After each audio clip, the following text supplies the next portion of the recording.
Chapitre 5. Perdu de vue. Jérémie, je peux te parler demanda poliment Georges Lemoine à son fils. Bien sûr, papa, qu'y a-t-il? Un problème? Non, aucun. Même si nous nous inquiétons pour toi, c'est un peu normal. Cela te regarde, tu sais ce que tu fais. Non, je voulais te proposer de visiter le centre de télécommunications spatiales. Dis-ce que l'idée te séduit toujours? Eh, évidemment, papa. 2 fois plutôt qu'une. Tu perceras peut-être certains secrets. Je verrai. J'amènerai un support laser pour recueillir des informations. Vous avez des lecteurs? Oh, des batteries à perte de vue. J'en utiliserai un avec un support particulier. Qu'a-t-il de particulier? Il larguera un programme espion et transmettra les informations intéressantes vers mon ordinateur personnel. Il me faut 5 minutes entre le moment où j'introduirai le disque et l'instant où je le retirerai. Le programme est assez volumineux. Bien, allons-y. Quoi, maintenant? Mais il est près de 19 heures. Justement, ils seront moins sur les dents. Pourquoi? Qu'est-ce qui les perturbe autant? Tu n'as pas écouté les informations? Mais depuis quand vis-tu dans un monde fermé? Mais je ne vis pas dans un monde fermé, papa. Mais les informations télévisées sont fausses la plupart du temps. Ce ne sont que mensonges sur mensonges. Je prends mes sources ailleurs, dans les satellites, ou les documents de la ZEPO, ceux qui sont inaccessibles. Alors, que s'est-il passé? Nous n'avons plus de nouvelles du vol spatial croisant aux environs d'Alpha du Centaure. C'est encore une affabulation des journalistes pour faire monter l'audience. Artificiellement. Je peux t'assurer que non, Jérémie. Leur radio est muette depuis 3 jours.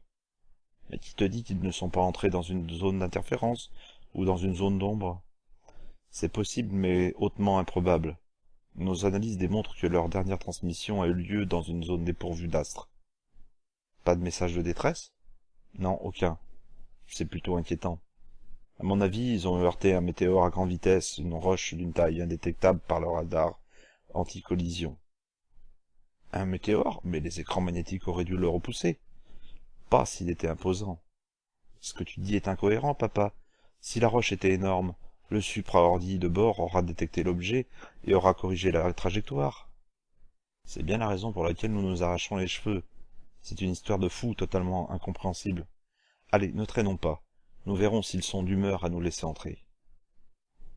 L'auto roulait à allure régulière dans le flot ininterrompu de véhicules. Jérémie distinguait les éclats de lumière jaillissant du Louvre et de la pyramide. Il n'était plus très loin. Le centre de communication spatiale se situait juste sous la structure d'acier et de verre. Les embouteillages n'existaient plus. La régulation automatique par guidage informatique avait pris le relais des agents de la circulation. Tout le monde roulait à 20 km/h à cette heure encombrée, mais les autos s'inséraient dans la circulation sans provoquer d'à-coups. Jérémie, assis sur le siège du passager, songeait à David resté seul dans le laboratoire secret. L'homme d'action résisterait-il à la tentation d'aller voir dehors ce qui s'y passait? La question restait ouverte. Tout à coup, l'adolescent éprouva une gêne visuelle due aux lumières de la ville. Un picotement le parcourut de la tête aux pieds. Sa vue se troubla et ne distingua plus les formes l'entourant. Les bruits se transformèrent en un vaste carillonnement incessant et assourdissant, tandis que ses membres s'alourdirent considérablement. Le vide se fit dans sa tête. Une douleur intense brilla son cerveau. Puis la perturbation s'estompa lentement. Ses sens reprirent peu à peu contact avec la réalité. Il constata que la voiture glissait dans la rampe d'accès à un parking souterrain, et jeta un rapide coup d'œil à sa montre. Elle avait quasiment perdu conscience durant 3 minutes. Mais que lui serait-il arrivé si cela s'était produit pendant une fuite, ou pendant qu'il pilotait une navette, ou même s'il était dans des lieux où se trouvaient les scientifiques? Il n'osait imaginer les conséquences d'une telle défaillance. Il ne faut pas chercher bien loin pour trouver la raison de cette faiblesse passagère. Je n'ai rien mangé depuis hier soir. Pas étonnant que je me trouve mal pour la seconde fois dans la journée, se dit-il. Il faut absolument que je grignote. Le père et le fils grimpèrent à bord d'un ascenseur accessible par une carte et clé électronique spéciale. La cabine s'enfonça sous la terre. Lorsque les portes s'ouvrirent, ce fut sur une immense salle où une véritable fourmilière humaine s'affairait devant des consoles, des écrans, des instruments de communication. Il y avait de quoi impressionner un adolescent. L'attention de Jérémie se porta sur un distributeur automatique de sandwich. Il s'y précipita, une carte en main. « Excuse-moi, papa, je meurs de faim, » se justifia-t-il auprès de son père. « Vas-y, vas-y. Je trouve que tu as l'air pâle. Depuis quand n'as-tu pas mangé ?»« Hier soir, » annonça-t-il en effectuant son choix. L'adolescent récupéra sa nourriture après paiement. « Ah, ne t'étonne pas de te sentir mal. Allez, viens, je vais te faire le tour du propriétaire. » Jérémie suivit docilement tout en grignotant. Il connaissait déjà les lieux sur plan, en 3 dimensions. Là-bas dans le fond, il y avait la batterie de lecteurs. Tout doucement, ils s'en approchèrent. Ils firent une halte. Jérémie s'appuya sur l'un des lecteurs. La trappe se déverrouilla, sa main glissa de sa poche de blouson et s'empressa d'insérer le disque doré dans le lecteur prévu pour le support.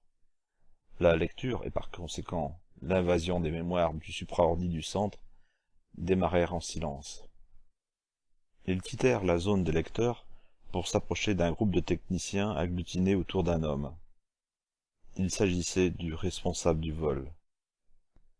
Ce haut dignitaire à l'âge canonique, émissaire du directoire, dirigeant l'équipe dans laquelle officiait Georges, devait absolument rendre des comptes. « Alors, tonna l'homme, où sont-ils? Ne me dites pas que vous ne savez pas où ils sont. »« Regardez, monsieur, lui dit un autre homme, nous établissons la connexion avec la Lune. La base lunaire prend le relais. » L'homme pianota sur un clavier. Il entra une série de codes secrets. Jérémie observa la scène avec un œil intéressé. Son programme ne manquerait pas de noter la séquence d'informations frappée par le technicien. La connexion s'établit entre la Terre et son satellite naturel, mais elle n'alla pas plus loin. Le haut dignitaire vitupéra les techniciens, les traita d'incapables et leur promit des sanctions. La discussion s'envenima sérieusement. « Essayez d'autres fréquences, » proposa Georges aux techniciens en place. L'homme obtempéra dans les cris et les empoignades verbales. Après plusieurs tentatives, des informations passèrent sur une gamme d'ondes. Il s'agissait d'un message incompréhensible datant de plusieurs jours, mais il ne provenait pas du vaisseau spatial. Se pouvait-il qu'enfin on aurait découvert une civilisation étrangère, après des dizaines d'années de recherches acharnées par le plus pur des hasards? « Écoutez, » dit le technicien. « Qu'est-ce que c'est ?»« Ils émettent en code ?» demanda le haut dignitaire. « Non, c'est un message dans une langue étrangère. »« Mais que disent-ils ?»« J'aimerais bien le savoir. Cette langue a l'air complexe. Elle utilise des sons que nous sommes incapables de reproduire. Je doute que les supraordis puissent les déchiffrer. »« Ne doutez pas de nos machines. Elles trouveront, » endoctrina le représentant de l'État. Le technicien émit un rictus moqueur. Les supraordis mettraient des années à déchiffrer ce message, même en combinant leur puissance. Jérémie n'avait pas manqué un détail de la scène. L'émission cessa subitement. Elle avait duré tout au plus une quinzaine de secondes. La discussion reprit de plus belle. Chacun y allait de son interprétation. Jérémie revint près des lecteurs. Il consulta sa montre. Encore une trentaine de secondes à attendre. Il fit mine d'admirer les lieux d'un coup d'œil général et sourit aux personnes passant devant lui. Personne ne le questionnait sur sa présence dans les lieux. Les sécurités n'étaient pas vraiment au point. Il perçut un arrêt des vibrations du lecteur. Il récupéra le support trop compromettant pour être abandonné dans le lecteur. Un disque d'autant plus compromettant que ce support avait une fâcheuse tendance à conserver de belles empreintes digitales. Il rejoignit son père. Ils abandonnèrent les techniciens et la vieille croûte du directoire. Le responsable frisait la crise d'apoplexie, car malgré tout, il ne disposait d'aucune nouvelle de la mission spatiale. « Tu as réussi ?» interrogea Georges. « Oui, à l'heure qu'il est, mon ordinateur vide vos mémoires, » ricana Jérémie. « Oh, qui nous laisse un peu de travail tout de même. » « Oui, il faut que vous trouviez la signification du message extraterrestre. Le décodage devrait vous occuper jusqu'à la retraite. » Jérémie, tout en marchant, réfléchit à la signification du message. Quelle en était la teneur? Connaissant Rem, l'ordinateur plancherait sûrement sur le sujet. Quelle heure était-il? Un coup d'œil rapide au réveil lui fournit l'information. 10 heures du matin. Bon sang, mais que m'est-il arrivé? Je ne me souviens plus de rien, s'exclama Jérémie. Ah si, hier soir, je suis rentré et j'ai été me coucher aussitôt. Je devais vraiment être épuisé. Et David? David? Fit Jérémie en s'adressant à son bracelet. Oui, répondit la voix de l'intéressé. Tu vas bien? Bah, c'est plutôt à toi qu'il faut demander ça, gamin. Tu as dormi 12 heures d'affilée, et Rem m'a avoué que c'était pas vraiment dans tes habitudes. C'est vrai, physiquement, je suis à bout. Bon, je peux te demander si ta visite a été instructive hier soir, au moins? Rem t'a dit? Ah oui. Depuis, il ne m'accorde plus beaucoup d'attention. Il fonctionne à la vitesse d'un escargot. Il consacre toute sa puissance sur un seul sujet. Tu m'avais dit que c'était un crack. Oui, mais là, la masse d'informations à traiter est immense. En attendant, je n'ai pas perdu mon temps. Tu peux descendre? J'arrive dans un quart d'heure, David. Le temps au moins de m'habiller et de déjeuner. Je ne tiens pas à être victime de nouveaux étourdissements. Alors, à quoi as-tu occupé ton temps demanda Jérémie une fois dans la cave. Ma foi, ton ordinateur est vraiment intéressant. Je ne suis pas complètement néophyte, mais il est d'une simplicité désarmante à utiliser. J'ai appris à piloter en une seule journée. Oh, bien sûr, il faudra voir l'usage, hein, mais les navettes interdômes semblent faciles à manœuvrer. Tu serais capable d'en mener une à bon port? Je dois me perfectionner. Et le tir? Comment sais-tu que je me suis entraîné au tir? Ah, je le suppose. Bien deviné. J'ai pas pu résister au plaisir de la simulation de combat. Ton ordinateur m'a vraiment gâté en complexifiant les attaques. Il est du genre vicieux. Il a fini par lâcher la meute, une escadrille de 15 appareils ennemis, armés jusqu'aux dents pour m'avoir. Mais je ne me suis pas rendu sans combattre. Heureusement que c'était une simulation. Bien, eh bien continue à t'entraîner de temps en temps. Et sinon rien d'autre? Ah si, bien sûr. J'ai fait, enfin, plutôt nous avons fait notre moisson de renseignements. On a fureté à droite, à gauche, et on a découvert des choses intéressantes sur les scientifiques. Enfin, c'est plutôt une déduction, ou une supposition. Quoi donc? Je pense qu'ils sont sous le palais de l'Élysée. Sous le directoire? Non, c'est impossible. Et pourquoi donc, Jérémie? C'est l'endroit le mieux gardé de France. Oui, bien sûr, mais les sous-sols de l'Élysée sont trop petits pour contenir tous les scientifiques. Qu'est-ce qui te laisse croire une chose pareille? Eh bien, j'ai utilisé ton ordinateur pour qu'il obtienne des clichés infrarouges de la France, afin de détecter les plus importantes sources de chaleur. Il y en a de nombreuses. L'ordinateur... Arrête de l'appeler l'ordinateur, il va finir par se vexer. Oui, REM a éliminé les points ainsi détectés en filtrant les usines, les habitations connues, etc., etc. À la fin, il a constaté que l'Élysée dégageait une quantité thermique anormale pour le nombre d'employés recensés. Même en surchauffant le palais, il est impossible d'atteindre le niveau mesuré. Alors nous avons tout passé au crible. Les commandes de nourriture, les consommations en eau, bref, tout ce qui pouvait y entrer ou en sortir, puisqu'on a aussi mesuré le volume des déchets sortant de l'Élysée. Il n'y a aucun doute possible. Si seuls les membres du directoire et les accompagnants mangeaient la nourriture livrée, ils pèseraient tous au moins 4 ou 500 kilos. D'après toi, combien y a-t-il de personnes là-dessous? Je sais pas, c'est difficile à dire. Rem a donné une estimation de 4 à 10 000 personnes. Tout dépend de la façon dont on les traite. Mais comment font-ils pour tenir tous ces gens là-dedans? Ça, je l'ignore, ça reste un mystère. Et il n'y a qu'un seul moyen de le découvrir. Oui, c'est d'y aller. Oui, pour nous rendre compte par nous-mêmes. Cela risque d'être malaisé d'y entrer, et encore plus d'en sortir vivant. Ah, tu vois, Jérémie, j'ai peut-être une idée. Ah bon? Un truc où il va falloir massacrer tout le monde, David? Attention aux méthodes expéditives. Là, c'est un gros morceau. La Zeppo doit grouiller là-dessous. Justement. Un de plus ou un de moins? Qu'est-ce que tu veux dire? Je veux dire que si je peux me faire passer pour quelqu'un de la Zeppo, avec une fausse carte de ta fabrication, je peux y entrer facilement. Évidemment. Et si le premier de venu te demande pourquoi tu te trouves dans les lieux, tu lui brises les vertèbres? Tu risques de te battre à tous les tournants de couloir. Non, non, non, t'inquiète pas. J'ai une idée, mais elle est dangereuse. Pour toi? Ah non, non. Pour toi, Jérémie, lâcha gravement David. Il avait l'air abattu, ennuyé, triste comme le clown du même nom. navré de ne pas avoir trouvé de meilleure solution. Pour moi? Mais qu'est-ce que c'est? Faudrait que tu te fasses passer pour un scientifique. Le mot faisait peur. La peur naturelle de l'inconnu s'insinua dans l'esprit de Jérémie. Un flot de sentiments troubles déferla en lui, dévastant ses convictions. Perte de contrôle, impuissance face à l'ampleur de la tâche à accomplir, angoisse face aux dangers et aux risques encourus. Ses nerfs d'acier, habituels remparts face à l'adversité, cédèrent sous l'impact et la violence du choc. Les éléments emportèrent avec eux sa résistance. Son équilibre interne était détruit. Il était mis à nu. La peur ressentie par lui et tous les jeunes gens de son âge. La peur qu'un jour, la Zeppo vienne frapper à sa porte. « Si tu n'y tiens pas, je comprendrai, » ajouta David. David lui servait une sortie de secours sur un plateau.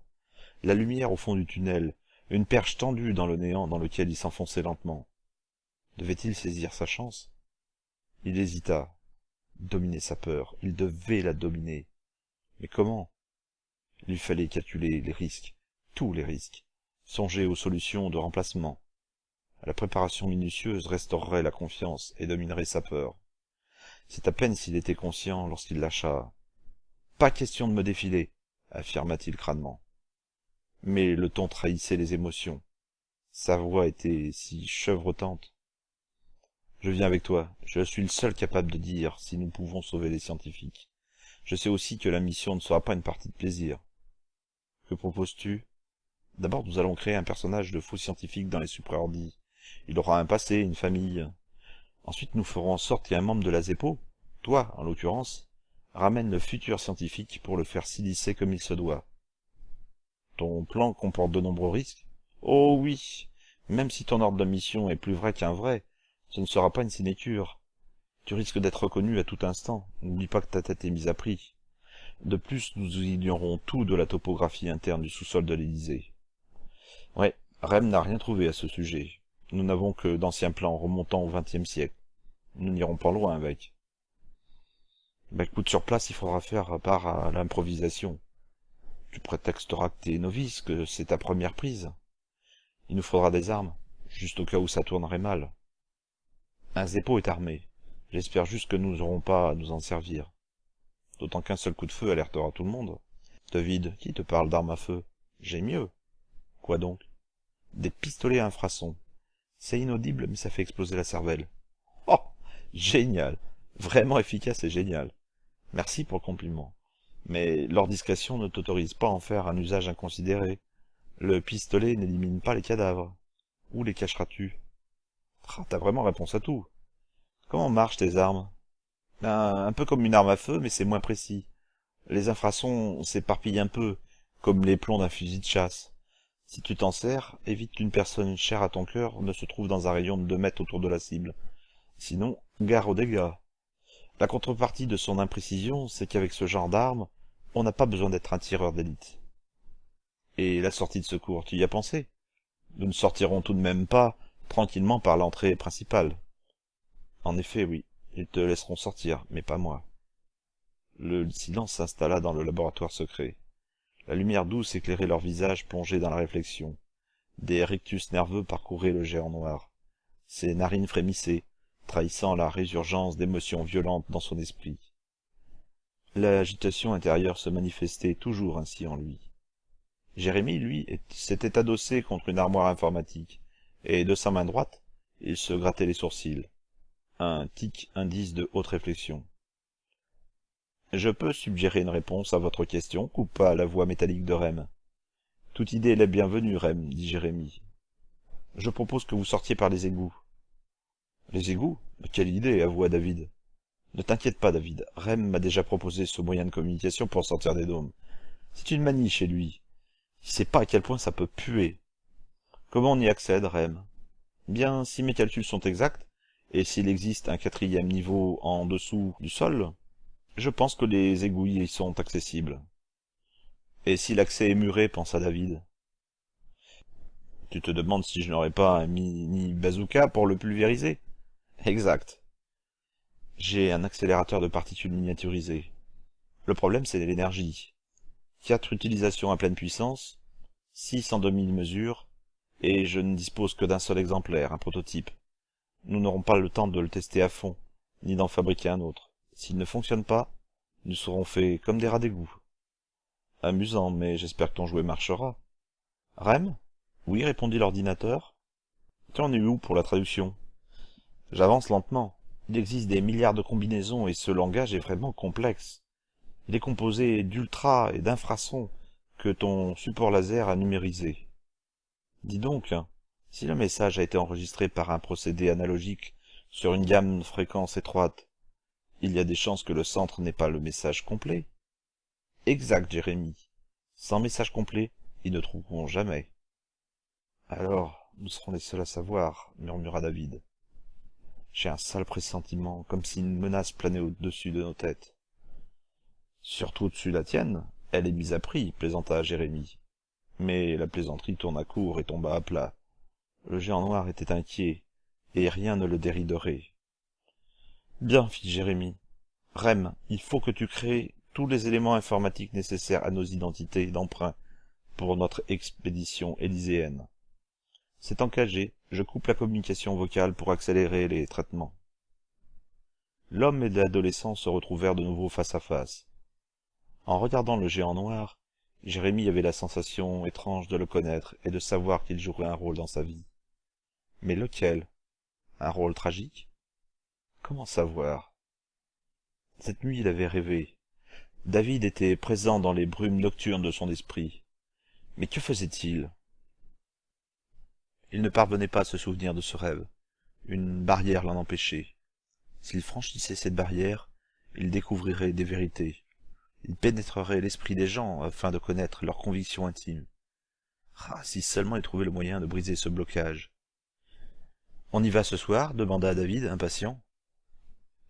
La phrase mit un certain temps à parvenir à son cerveau. Perdu dans ses pensées, il en oublia le présent et ses exigences tellement pressantes. Chaque jour, le système devenait de plus en plus oppressant. Les enlèvements et les exécutions commis par les âmes damnées du directoire, les agents de la Zéppo, s'enchaînaient quotidiennement. Ils rivalisaient de cruauté, ils prenaient un malin plaisir à dépasser leur quota de chair fraîche à torturer. Et plus le système pressait le citron, plus le citron se laissait faire. Les humains étaient pareils à des moutons, dociles et bons pour l'abattoir. Tu disais, dit Jérémie d'un air distrait. Hé, qu'est-ce que tu couves, toi? Je pensais. Bon, je te demandais si tu veux qu'on y aille ce soir. Bah, pourquoi pas, ça sert à rien d'attendre. Le temps de décoter une tenue sombre, histoire de faire dans la discrétion. Et moi?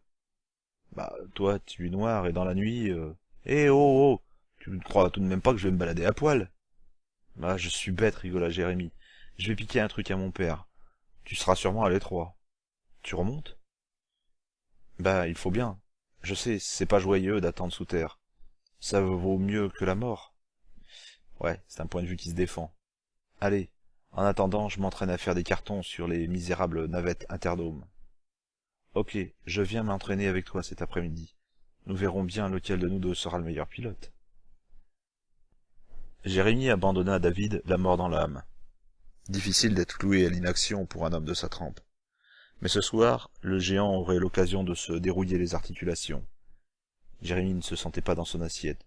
Les nausées s'accentuaient, ses jambes se dérobaient sans cesse.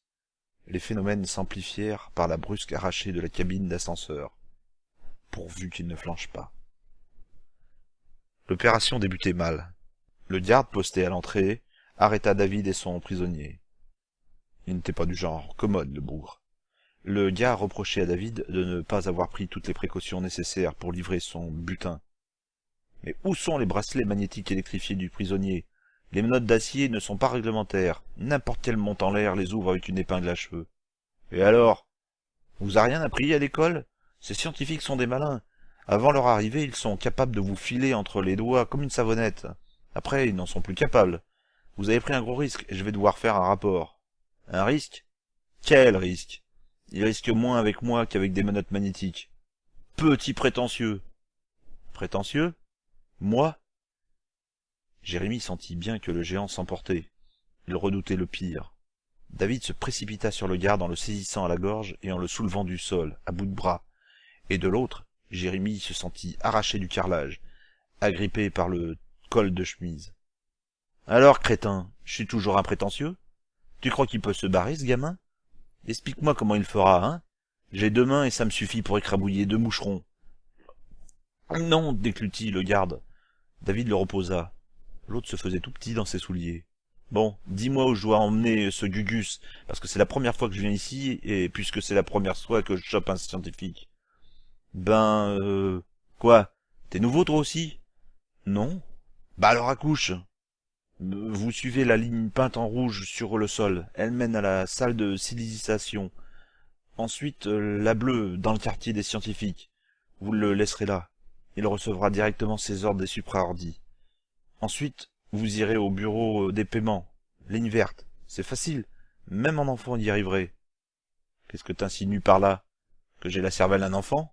Non, non, non, non, trembla le garde.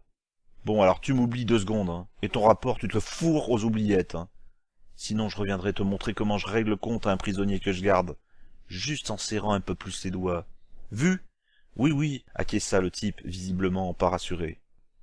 Jérémie et David suivirent la ligne rouge. L'adolescent entraînait avec lui un sac de sport bleu, avec quelques effets personnels, ceux auxquels avaient droit les scientifiques. Les vêtements masquaient en fait l'accélérateur à particules. La confiance en l'accompagnateur du prisonnier régnait puisque personne ne les contrôlait. Pourtant, l'entrée n'avait pas été simple. Il s'était posté une bonne heure, avait surveillé les allées et venues près de l'Élysée, jusqu'à ce qu'il repère un agent de la Zépo en charge d'un scientifique. 1 heure de planque, 1 heure d'angoisse, tapis dans l'ombre d'une ruelle distante de 200 mètres, muni d'une paire de jumelles à amplification nocturne. Ils avaient atteint le 2e niveau à 20 heures. Leur parcours les avait conduits à une porte vitrée. En jetant un coup d'œil, ils découvrirent 3 hommes. L'ambiance et la décoration de la pièce rappelaient le milieu hospitalier, le style vieillot et désordonné en plus. Le ménage n'était pas le souci majeur du propriétaire des lieux. Un type, couché à plat ventre sur une table, ligoté comme un saucisson, hurlait comme un fou.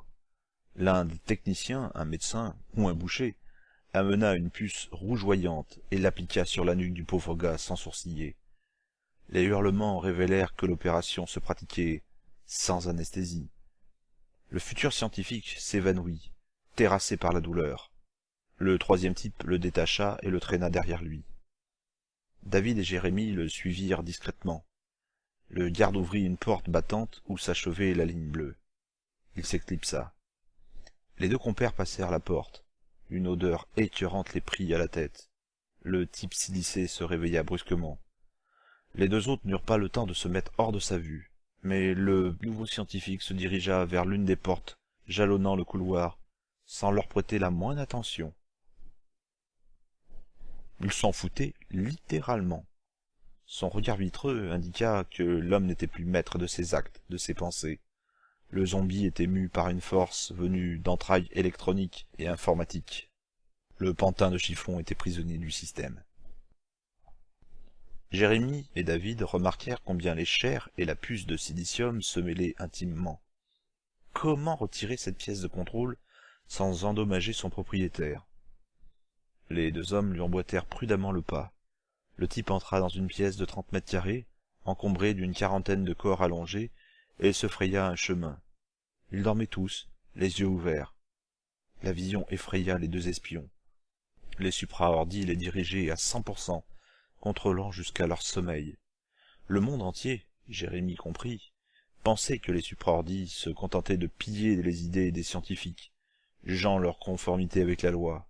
En fait, les machines jouaient le rôle de négriers. « Tu as vu leur regard ?» s'inquiéta David. « Tes esclaves !» Ouais, les supraordis s'en donnent à cœur joie avec ces pauvres bougres. « Que fait-on » s'impatienta David. « Nous ne pouvons pas les libérer. C'est pas possible. » Hélas, 3 fois hélas, je ne sais plus.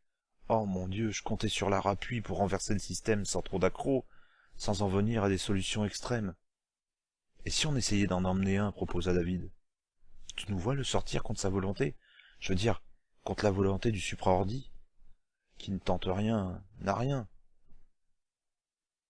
Ok, prends-en un qui dort.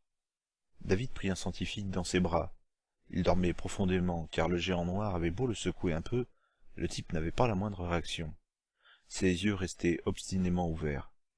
Ils s'engagèrent dans le couloir en direction des étages inférieurs. Le périmètre résidentiel des scientifiques franchi, leur fardeau fut pris de spasmes violents. Cela dura 2 ou 3 secondes. Des filets de sang coulèrent de ses oreilles et de son nez. Il cessa de vivre. « Les salauds! Ils l'ont tué !» hurla David. Déconnecté. Les supraordis ont le droit de vie ou de mort sur eux. Une sirène puissante mugit dans le sous-sol de l'Élysée. Les lieux deviendraient une véritable souricière pour nos 2 compères s'ils tardaient à déguerpir. Ils lâchèrent leur inutile fardeau et foncèrent dans l'escalier. Un garde remonta au même instant. David ne prit pas de gants pour littéralement le coller contre le mur de la cage d'escalier. Le type glissa lentement au sol. La trace rouge laissée sur le béton indiqua qu'il ne se relèverait plus jamais. « Au 4e sous-sol, vite !» cria Jérémie. « Oh putain, quel bazar !» maugréa David. « Pourvu que ton joujou ne nous lâche pas. Tais-toi et cours, garde ton souffle, on n'est pas au bout de nos peines. » Ils filèrent vers la chaufferie, en cul-de-sac. Ils s'approchèrent d'un mur. Jérémie découvrit son arme soigneusement enfouie au fond du sac de sport. Il se cala correctement et activa l'accumulateur d'énergie. Une dizaine de secondes plus tard, il libéra un premier jet de particules. Le mur fut sérieusement entamé, mais ne rompit pas. Tel un flash d'appareil photo, les accumulateurs rechargèrent un peu plus lentement. La seconde salve jaillit de l'appareil et pulvérisa les restes du mur. Jérémie dégagea les gravats. Des cris fusèrent dans l'escalier. David récupéra l'accélérateur de particules. « Mais qu'est-ce que tu fiches, David » demanda Jérémie. « File !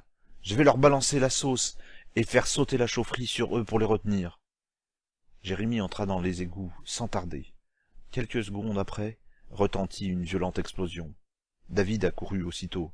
« Pas d'affolement. Ils ne passeront pas par notre sortie improvisée, mais j'ai hâte d'évacuer les égouts avant qu'ils ouvrent les vannes. » Jérémie se fiait à un plan délivré par Rem. Des plaques avec des noms de rues figuraient à certains carrefours, ultimes vestiges du passé. Rem avait annoté ces noms aux côtés de ceux, plus récents, des avenues et rues de surface. Jérémie se concentrait sur l'orientation dans le dédale, mais la découverte sous l'Élysée le perturbait sans cesse. Les scientifiques, ravalés au rang de larves humaines, vivaient grâce à la tension électrique injectée dans leur cerveau. Les puces implantées dans leur nuque agissaient comme des sangsues. Elles pompaient leurs neurones, raclaient la moindre pensée. Elles sclérosaient également le cortex, car les scientifiques les plus âgés n'avaient pas 40 ans. À première vue, il était impossible de les sortir de leur milieu sans les tuer. Après leur escapade, les mesures de sécurité du centre seraient inévitablement renforcées. Que faire de ces pauvres airs? Pour les remettre sur pied, il faudrait des hôpitaux, des équipes médicales dirigées par de grands chirurgiens, et des semaines pour traiter des milliers d'individus. C'est avec amertume que Jérémie sortit de la bouche d'égout, soulevé comme une plume par son ami David. « Le couvre-feu n'est pas pour tout de suite, dit David. On rentre en voiture. Je prends les commandes? Oui, au cas où ça tournerait au vinaigre. Tu crois qu'ils vont lancer des patrouilles? Le véhicule avait été loué à l'autre bout de la ville, à prix d'or. L'argent imaginaire n'était pas un problème pour Jérémie. La facture grévait le compte du directoire, sans qu'aucun des membres de celui-ci ne se doute du subterfuge. Ils prirent place sur les sièges de velours noir. Le moteur électrique fut mis en branle, la destination programmée. Le véhicule serait abandonné à quelques centaines de mètres de leur base secrète. La soirée n'était pas achevée. Il fallait analyser et décider. « Qu'est-ce que tu en penses, Jérémie? C'est pas vraiment encourageant. C'est le moins qu'on puisse dire. C'est même la catastrophe. Ces pauvres bougres sont coincés sous terre. À part une assistance médicale, ils n'ont besoin de rien d'autre. Malheureusement, dans leur état, ils sont mieux là où ils sont. Alors, tu es obligé de changer tes plans pour renverser le système. J'avais prévu une solution de rechange, mais elle est extrême. Elle a un rapport avec ce que j'ai vu dans le laboratoire? Oui. Dis-moi en plus, Jérémie. L'adolescent hésitait à parler de cette invention. Elle était opérationnelle, ce qui la rendait d'autant plus inquiétante. S'il devait l'utiliser, il n'aboutirait pas au remplacement du système par un autre, meilleur, mais à sa paralysie complète basée sur un chantage inélégant. Le directoire céderait-il à la pression et au danger? Les membres du directoire étaient assez fous et assoiffés de pouvoir pour refuser, quitte à entraîner le monde dans le chaos. C'est un soleil artificiel. Un soleil? Comment ça? C'est un réacteur à fusion nucléaire. Sa gigantesque puissance n'a rien à voir avec les centrales nucléaires à fission datant du XXe et du XXIe siècle. C'était de simples pétards mouillés en comparaison. La compression atteinte dans ce réacteur est telle que la matière ne peut plus être matière. Après la fusion et la libération d'énergie, la matière va s'effondrer sur elle-même et exploser en rejetant davantage d'énergie. Ce n'est pas dangereux? Non, le contrôle est total grâce à des champs magnétiques extrêmement puissants. Mais la matière, si ce n'est plus de la matière, c'est quoi alors? De l'antimatière? Oui. Comme dans les quasars, ces fameux trous noirs de l'espace? Oui, David, j'en reproduis en quelques secondes ce qui se passe dans l'espace. Qu'est-ce que tu utilises comme carburant? Du deutérium et du tritium, des corps dérivés d'hydrogène. Le principe de fonctionnement de la centrale est identique à celui de notre étoile. D'accord, ok, tu as inventé une centrale à énergie inépuisable. Mais pour quoi faire? Pour produire l'énergie nécessaire à la destruction des supraordis. Tu veux griller les supraordis? Oui, je me raccorde au réseau électrique, et je libère l'énergie d'un seul coup. Tout appareil électrique connecté grillera instantanément. Le système entier sera paralysé. Mais t'es dingue! Oui, je sais, ouais. Tu vois, cette solution est difficilement envisageable. Il faudrait faire du chantage auprès des directoires, mais je doute que ces imbéciles ne croient à mes menaces. Ah, ils sont tellement assoiffés de pouvoir, ils ne lâcheront pas leur siège. Pire, ils feront tout pour te mettre la main dessus. Tu ne seras plus jamais en paix. Tu ne peux pas leur donner un avertissement? Pourquoi pas, je grille 2 ou 3 supraordis. Le problème, c'est qu'ils contrôlent les médias. Ils n'auront aucun mal à retourner l'opinion publique contre moi. Nous sommes incapables de prouver que les scientifiques sont plus maltraités que des animaux domestiques. En détruisant quelques machines, nous priverons le peuple de services. Le peuple râlera. Par contre, en les privant, le peuple sera peut-être conscient de la chute du système. Puis, il ne faut pas laisser le pouvoir vacant. Il faut pouvoir proposer un gouvernement de transition et organiser des élections libres. Un événement oublié. Bon, qu'est-ce qu'on fait alors? Il faut tenter le chantage global. En guise d'avertissement, je te propose de les priver d'énergie momentanément. Mes installations sont capables d'absorber l'énergie mondiale. Bonne idée ça, Jérémy. Je commence à apprécier ton action. Franchement, je m'en veux de t'avoir traité comme un gamin. C'est pas grave, David. Je me mets à ta place, hein. Difficile de faire confiance à un adolescent boutonneux, affirmant haut et fort être capable de sauver le monde. Ah, ça y est, nous arrivons à destination. Sors le premier et ne traîne pas. Je vais faire du ménage, histoire de ne pas laisser de jolies traces de doigts sur la carrosserie.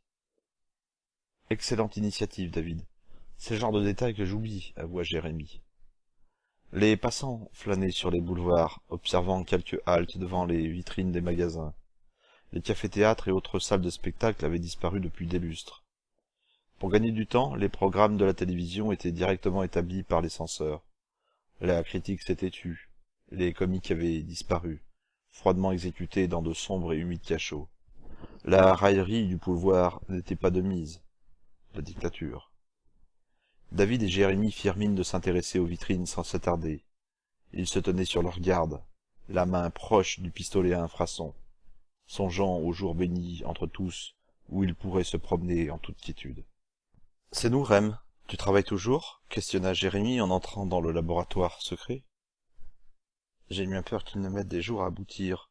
Et pendant ce temps-là, il ne fait rien d'autre, ajouta l'adolescent à l'attention du genre noir. Rem s'entêta obstinément à rester muet. Jérémy s'inquiéta. C'est curieux, d'habitude il lâche quelques mots d'accueil. Une indigestion d'électricité peut-être, plaisanta David. Rem, tu es en panne? Non, Jérémy, répondit enfin l'ordinateur. Mais qu'est-ce qui se passe? Une bien mauvaise nouvelle annoncée, Jérémy. Allez, ne prends pas de gants pour avouer. C'est à quel propos? Le message a décodé. Ah, tu n'es pas parvenu à le reconstituer. Il te manque des informations. Bah, c'est pas si grave. Je n'en ferai pas une montagne. Nous aurons sûrement l'occasion de capter de nouveaux messages, et tu auras plus d'informations pour en découvrir la signification. Tu ne crois pas si bien dire, Jérémy. Nous devrions capter de nouveaux messages dans un bref délai. Ah bon? Oui, j'ai découvert la signification du message. Ils arrivent? Oui, Jérémie. Mais c'est génial, répondirent les deux hommes en chœur. Nous pourrons peut-être les convaincre de nous aider. Cela m'étonnerait, fit Rem d'un ton sarcastique. Lisez plutôt la traduction sur l'hologramme. Je n'ai pas le cœur de vous l'énoncer à haute voix. 5 lignes s'inscrivirent devant leurs yeux, gravées par le laser de l'hologramme. Nous avons trouvé une quantité appréciable de nourriture dans un vaisseau spatial. Ces humains sont délicieux et conviennent parfaitement pour notre nourriture. Nous avons découvert leur planète d'origine. Ils sont très nombreux, de quoi nourrir tout notre peuple. Faisons route vers la planète nommée Terre. Envoyez vaisseaux de stockage pour le transport de la nourriture, et quelques vaisseaux de guerre. Leur technologie est primitive, leur défense est insignifiante. David et Jérémie furent complètement assommés par cette nouvelle. Ils relurent les mots à plusieurs reprises. Incompréhension, incrédulité et abattement s'emparèrent d'eux. « Tu es vraiment sûr de ta traduction? Il n'y a pas d'autre interprétation possible? » « Hélas, Jérémie, hélas, j'ai passé toutes les combinaisons possibles et inimaginables. La vérité est dure à avaler. J'ai dressé un bilan des forces de défense terrestres. C'est déplorable. Rien n'est prévu contre les attaques venues de l'espace. Il y a des tas de paramètres que nous ignorons. Combien sont-ils, leur aspect, le nombre de vaisseaux qu'ils vont envoyer? Enfin, espérons qu'ils nous ont sous-estimés. Espérons, fit l'adolescent. Je crains que nous soyons dans l'impasse, Jérémie. Tout s'explique avec une logique implacable. Le vaisseau ne répondait plus parce que ses occupants ont servi de menu à ces créatures anthropophages. À présent, ils nous réservent le même sort. Qu'est-ce qu'on peut faire? Demanda David, qui s'était tu jusqu'alors. Il faut faire éclater la vérité, David. Faire savoir quelle est la signification du mystérieux message, au risque de notre vie ou de passer pour des fous. Nous verrons ça demain, Rem.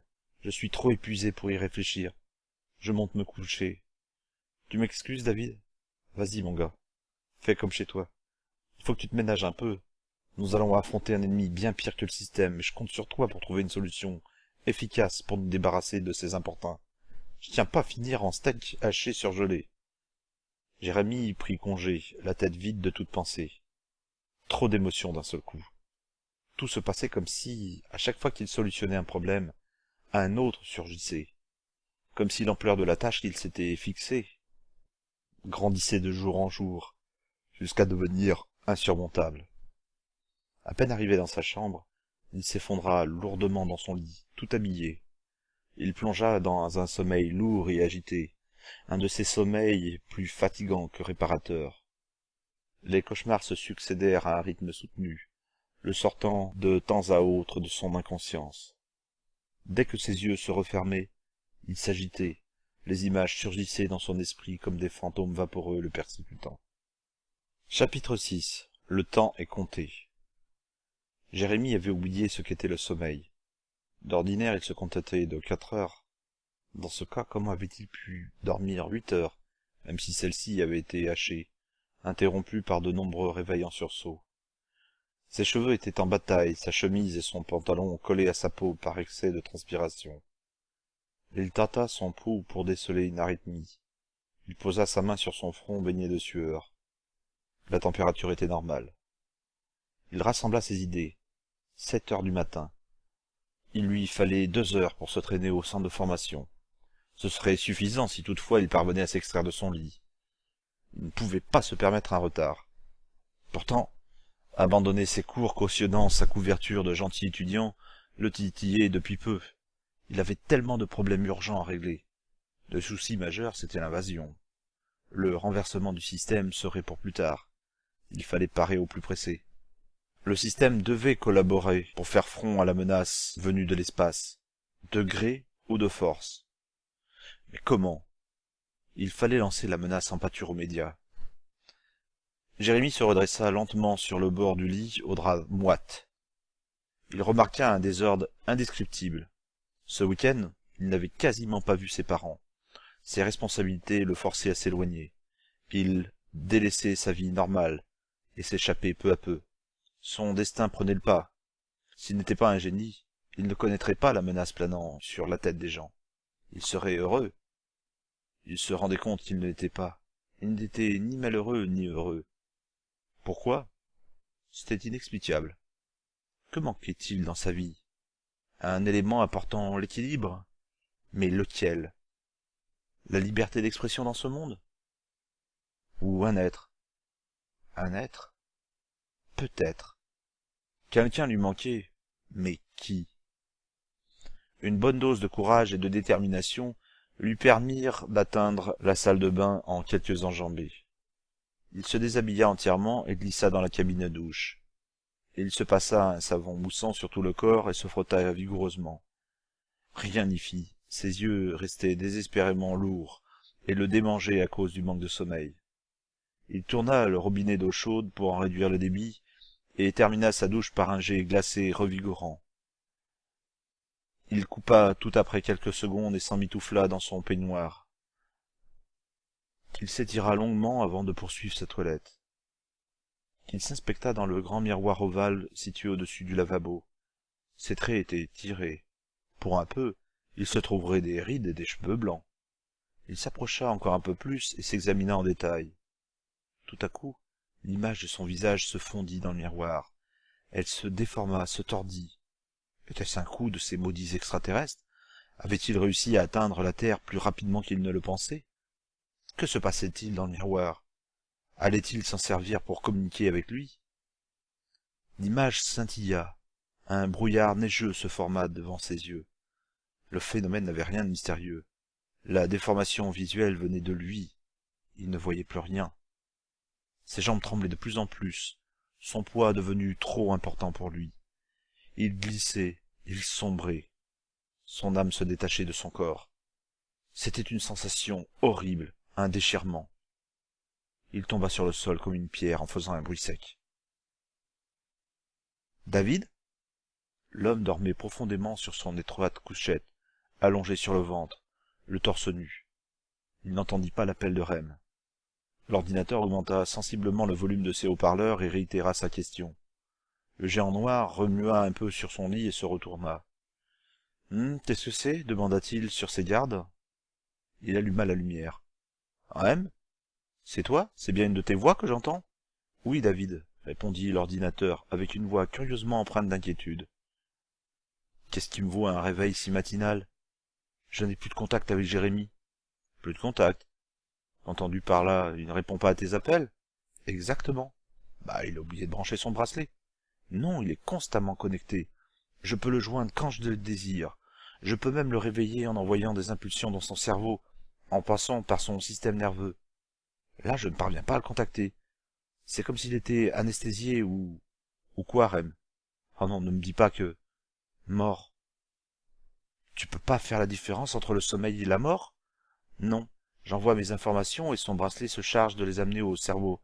Les nerfs fonctionnent, mais ce n'est pas une preuve de vie. Ils transmettent des informations durant quelques heures après la mort. Ce ne sont que des conducteurs d'électricité et de chimie.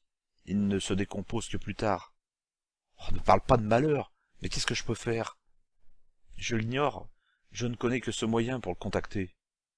Et le vidéophone? Essaye d'appeler ses parents. Je peux imiter une voix, mais je n'ai pas une apparence à leur offrir.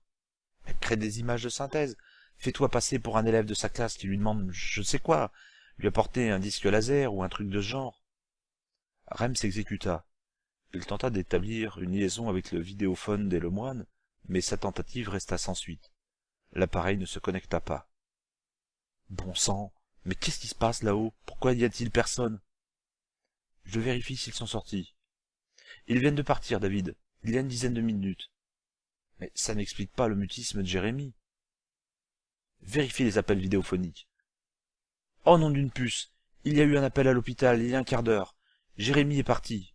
Merde! Ne put s'empêcher de laisser échapper David. Que lui tire-t-il arrivé? Je l'ignore, il n'est pas encore enregistré à l'hôpital.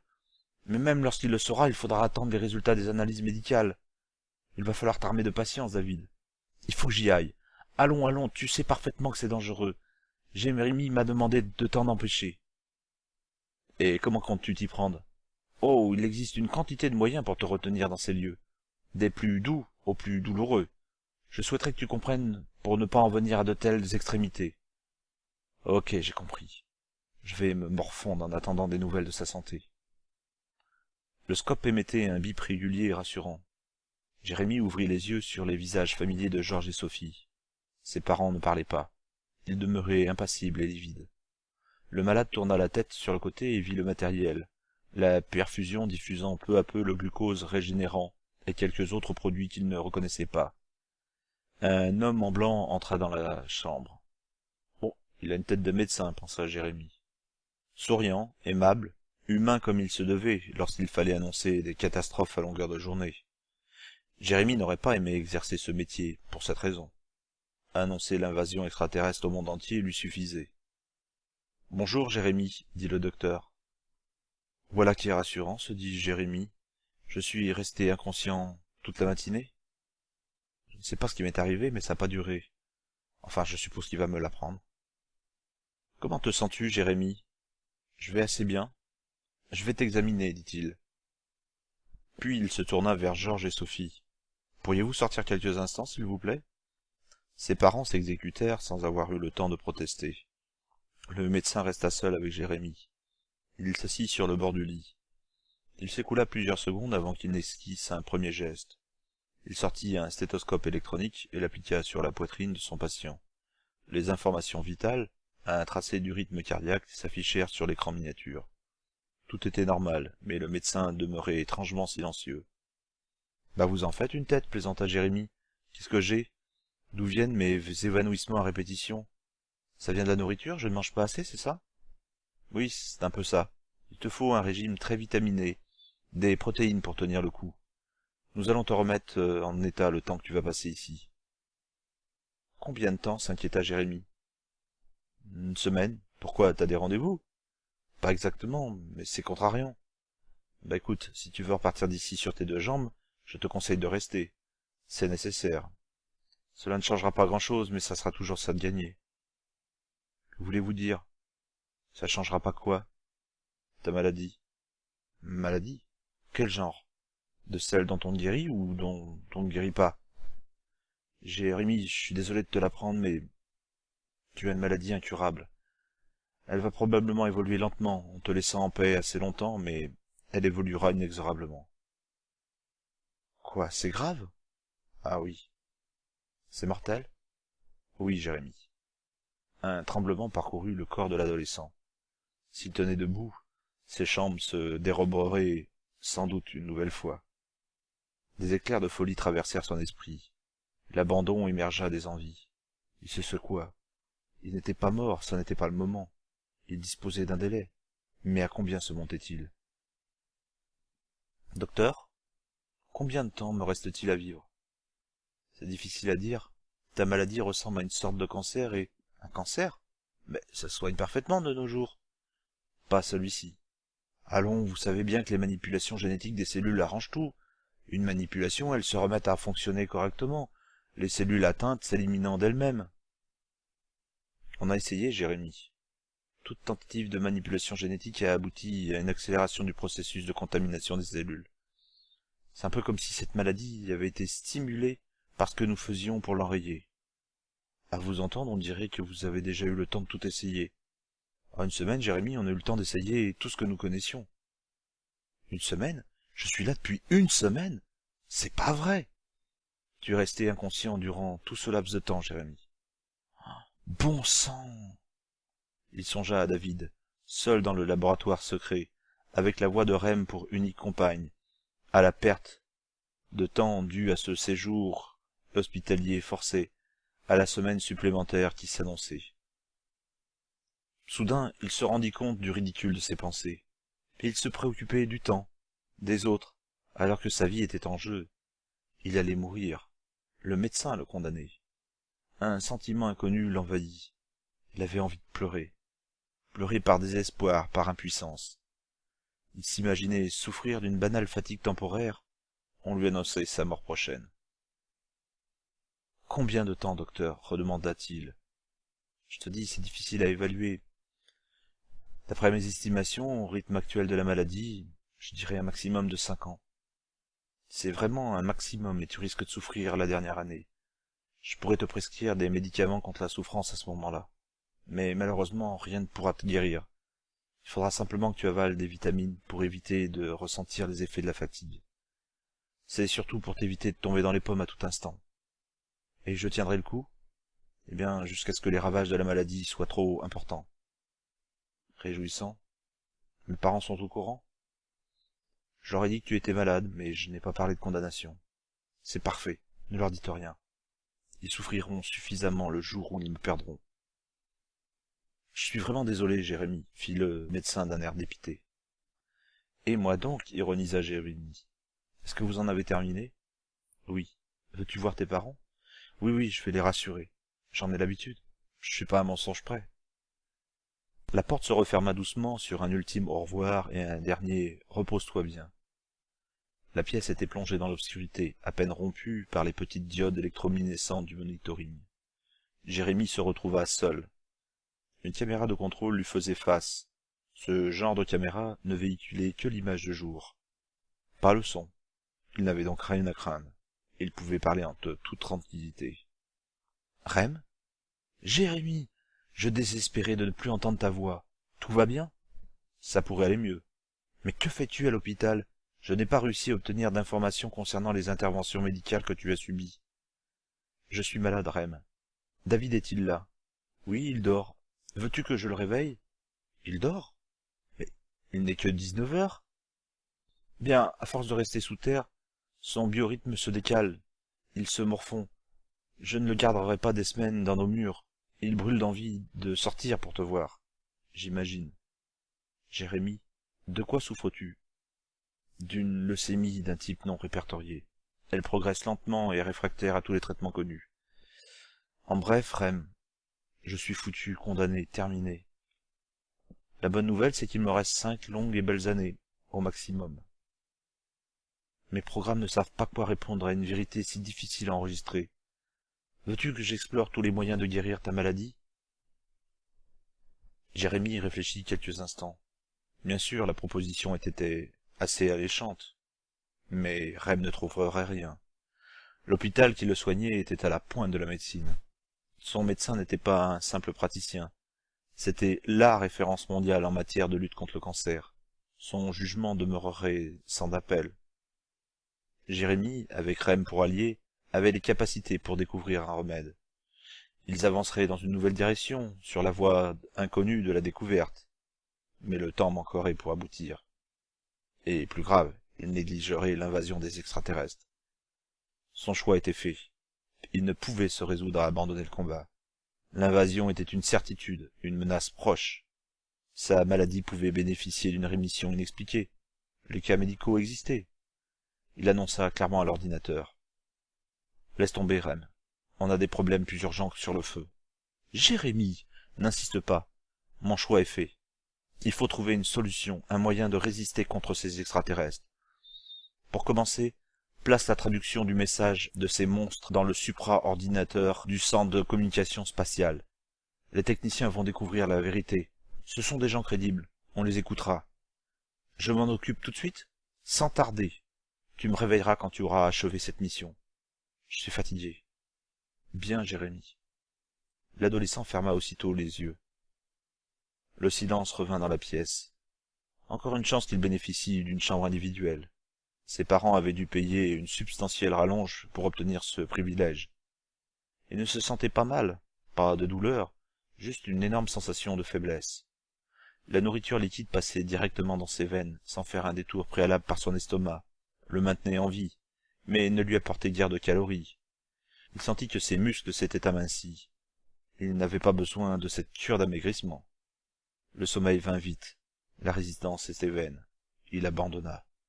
Un présage? « Jérémie! Jérémie » hurla Rem dans le cerveau de l'adolescent profondément endormi.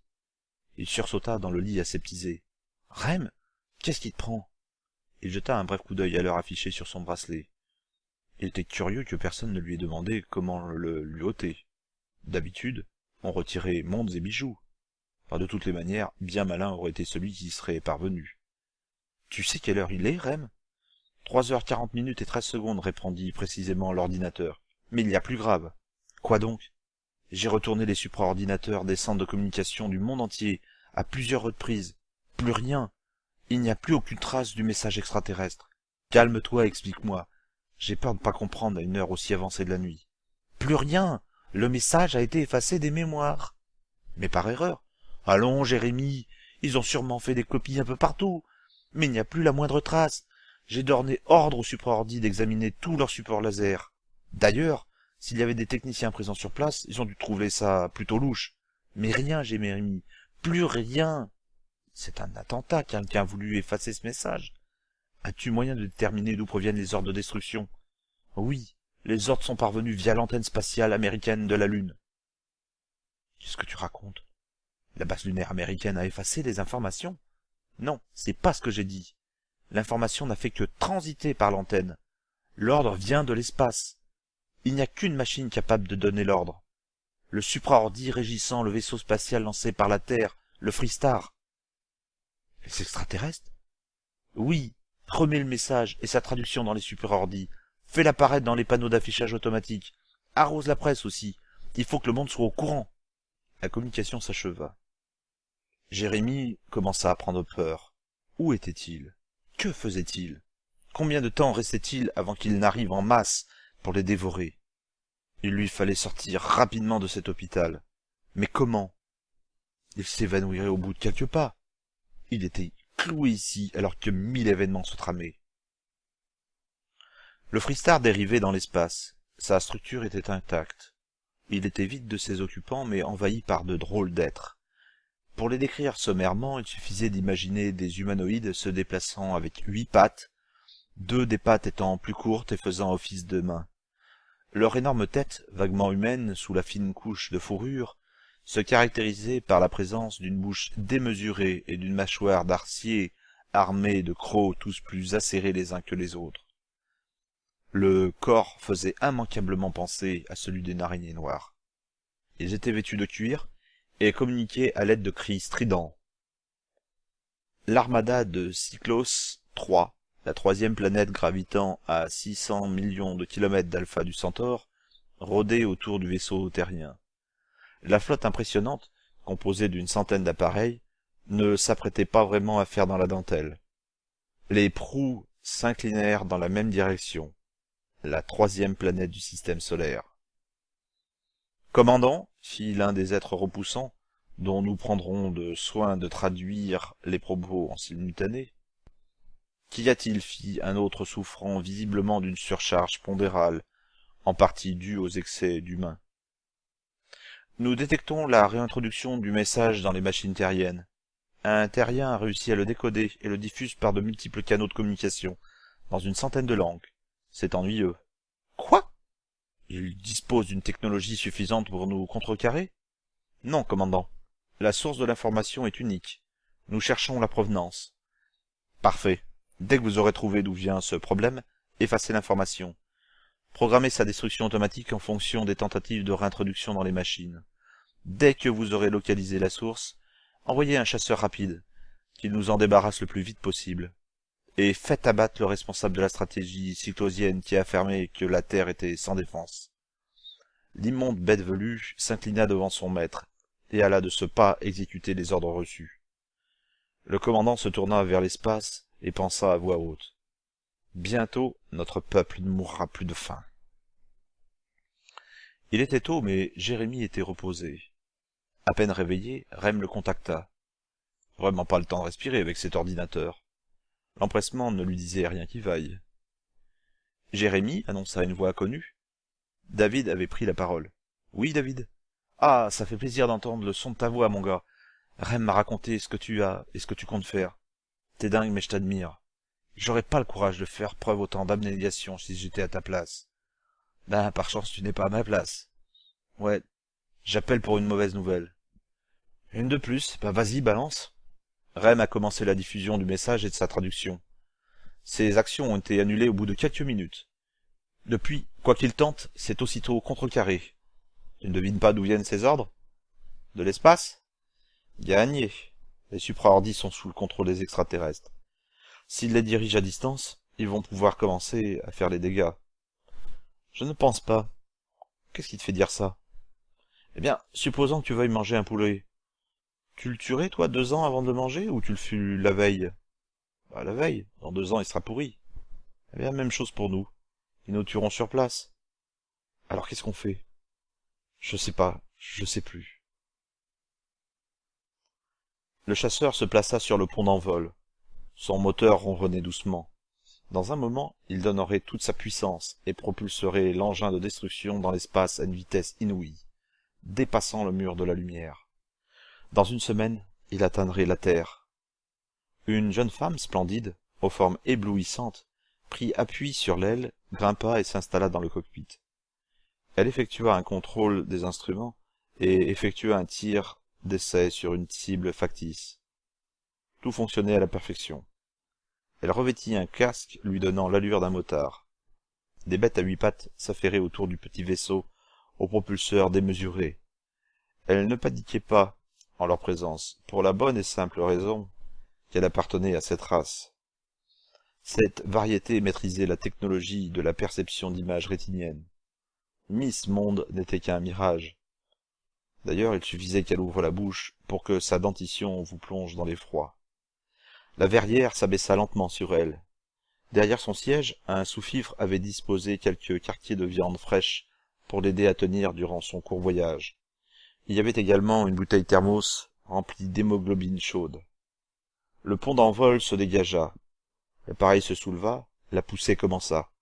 L'engin jaillit du vaisseau amiral de la flotte et accéléra avec brutalité. Il disparut dans les lames de l'espace. Chapitre 7. Une rencontre inattendue. Jérémie faisait 100 pas devant l'entrée des urgences. Ses parents brillaient par leur absence. Il avait pourtant précisé l'heure de sa sortie. Le retard n'était guère leur habitude, surtout son père. Quant à David, il ne risquait pas de se pointer. Il se terrait bien gentiment dans le laboratoire secret. Mais qu'est-ce qu'ils font? N'arrêtait-il pas de se demander. Il attrapa son sac de sport et s'avança sur l'immense parking jouxtant le centre hospitalier. Pas de véhicule électrique à l'horizon.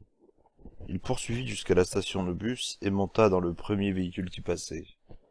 Tant pis pour eux si on se croise. Je rentre à la maison par mes propres moyens. Le voyage ne dura pas plus de 5 minutes, correspondance comprise. Ce fut avec une joie non dissimulée qu'il usa de son unicarte pour pénétrer dans le bâtiment. En entrant dans l'ascenseur, il hésita. Le sous-sol ou le 30e étage? Finalement, il opta pour l'appartement. David pourrait attendre quelques instants, le temps d'aller poser ses affaires. La cabine s'envola en maltraitant son estomac. Les portes s'ouvrirent 30 étages plus haut. Il s'engagea dans le couloir. Tout de suite, il remarqua une luminosité inhabituelle. Elle provenait d'une porte d'appartement ouverte en grand, celle de ses parents. Une appréhension fortement désagréable l'envahit soudain. Ses parents avaient-ils quitté précipitamment les lieux? Ou alors c'était un cambriolage? Il allait se précipiter, mais il se ravisa. Ce fut à pas de loup qu'il s'approcha du numéro 303. Il entendit un bruit provenant de la salle à manger, une sorte de déchirement. Il découvrit l'origine du bruit. La scène s'imprima au fer rouge. Sa mémoire ne pourrait plus jamais l'effacer. Il mit sa main devant sa bouche pour s'empêcher de crier et de vomir. Une femme était penchée sur la dépouille de son père et se délectait de ses entrailles. Elle ne pouvait pas le voir car il lui tournait le dos. À côté d'elle, les restes de sa mère déjà dévorés. Il en était sûr à cause de la tête restée miraculeusement intacte. En reculant pour se rendre à la cuisine et y trouver de quoi assouvir sa vengeance, il heurta la porte vitrée. La créature se retourna brusquement. Jérémie constata avec horreur combien elle était belle, mais lorsqu'elle se mit à parler, il découvrit avec stupéfaction et effroi la dentition, meurtrier et instruments utilisés pour arracher les entrailles de ses parents. Un appareil fixé à sa taille traduisit ses cris stridents. « C'est toi que je viens tuer. Tu vas mourir !» La créature, pourtant si humaine, se jeta sur lui. Il esquiva et détala comme un lapin dans le couloir. Un rayon de lumière concentré zébra la pénombre. Jérémie sentit une brûlure au poignet. Il était touché. Il se précipita dans l'ascenseur. Elle était sur ses talons. Les portes se fermèrent juste à temps. Un coup d'œil au poignet indiqua que le bracelet de communication avec Rem était hors d'usage. Sans le savoir, Rem venait de sauver sa main. L'ascenseur chuta rapidement jusqu'au rez-de-chaussée. Jérémie ne pensait qu'à une seule chose. Fuir, éloigner cette créature de David et du laboratoire secret. Elle possédait peut-être la puissance de feu nécessaire à sa destruction. L'ascenseur s'arrêta. Il se rua au dehors, ouvrit la porte d'entrée avec son unique carte et prit soin de la refermer. Cela devrait arrêter sa poursuivante. La voiture de son père était garée devant le trottoir pour une fois. Une chance. Il entra à l'intérieur et tourna la tête sur le côté pour voir si la créature défonçait la porte de plexiglas. Elle le fit. Pourtant elle était conçue pour résister aux délinquants et à leurs armes. Cet extraterrestre l'avait faite voler en éclats comme un vulgaire verre en cristal. Il démarra en trombe. Où se réfugier? Il ne pouvait plus communiquer avec David ou Rem. Les supraordis seraient mis à contribution pour le chasser. Il bloqua les commandes en mode manuel au cas où ces maudites machines tenteraient de contrôler son trajet. Un feu d'arrêt obligatoire passa directement du vert au rouge, oubliant l'orange. Il le traquait. Il regarda sur son écran de contrôle. La créature le collait au train. Il grilla le feu et obliqua à droite. L'air d'envol des navettes. Je vais sortir du dôme. Dehors, les supraordis ne pourront rien contre moi. Ça se jouera à armes égales, pensa Jérémie. Il frôla des véhicules à plusieurs reprises et manqua d'écraser des piétons. Pour un adolescent non titulaire du permis de conduire, il s'en sortait plutôt bien. La circulation devint plus dense. Il slalomait constamment et gagnait du terrain. Son ennemi n'était pas rompu à ce genre d'exercice et peinait à suivre son rythme. L'aérodrome était en vue. Barrière de protection, poste de contrôle où il fallait montrer patte blanche, l'entrée n'était pas aisée. Il plongea sa main dans l'une de ses poches et ressortit une unique carte de Zeppo. Il freina brutalement en hauteur de la première barrière. Un fonctionnaire surveillait les allées et venues. « Priorité absolue, j'ai une mission d'urgence !» hurla Jérémie. L'homme ne se laissa guère impressionner et prit la carte tendue par le faux agent de la Zeppo. Il l'introduisit dans le lecteur et constata qu'elle était authentique. « Je vous laisse passer tous les points de contrôle. Allez-y et bonne chasse !» lui répondit le fonctionnaire. Quelle chance que ce type ne soit pas du genre à poser 1000 questions avant de prendre une décision. L'adolescent redémarra sur les chapeaux de roue. La voiture électrique pompait sérieusement sur les batteries à chacune de ses sollicitations. Un coup d'œil dans l'écran de contrôle. La créature enfonçait le barrage. L'alerte fut donnée. Des véhicules la prirent en chasse. Mais elle s'en moquait. Elle n'avait qu'un but. Le détruire, lui. Par tous les moyens, même si elle devait y laisser la vie. C'était une chasseresse. Jérémie sortit de son véhicule et entra dans une navette, dont il verrouilla le sas. Il s'installa aux commandes. C'était le moment de se souvenir d'une demi-journée de pilotage, sans expérience réelle. Une seule erreur, et il irait au tapis. Les monstres sanguinaires venus de l'espace auraient ensuite le coup des franches pour étriller la Terre. Le moteur était sous tension. La navette à propulsion magnétique s'illumina. Une pression sur la poignée des gaz et elle se souleva du sol, au nez et à la barbe de la chasseresse. Elle se rua sur une navette et se fraya un chemin à coups de rayons mortels à travers les gardes. Elle s'engouffra dans l'appareil et se lança sur les traces de Jérémie. À l'arrivée ou au départ d'un vaisseau extraterrestre, un orifice circulaire se déclenchait, tel le diaphragme d'un appareil photo, autorisant alors le passage entre le dôme et l'extérieur. Et ils atteignirent l'air libre. Les deux engins virevoltèrent dans le ciel, tels deux moustiques bourdonnants et vrombissants. L'un d'eux était assoiffé de sang. Sous l'effet de la panique, Jérémie maîtrisait mal son vol.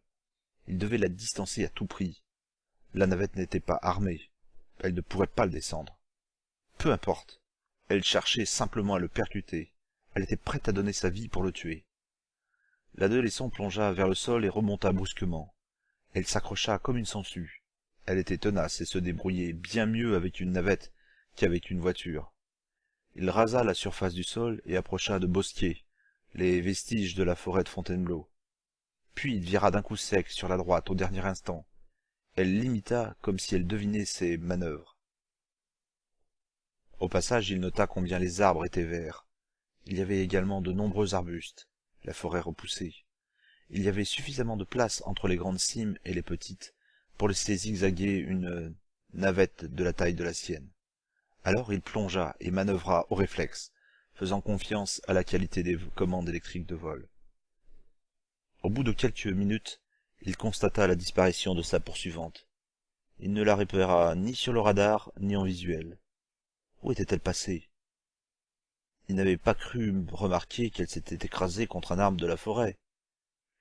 Comme le danger semblait passer, il reprit de l'altitude, de la vitesse, et fila droit vers le sud-ouest. Il avait une idée derrière la tête.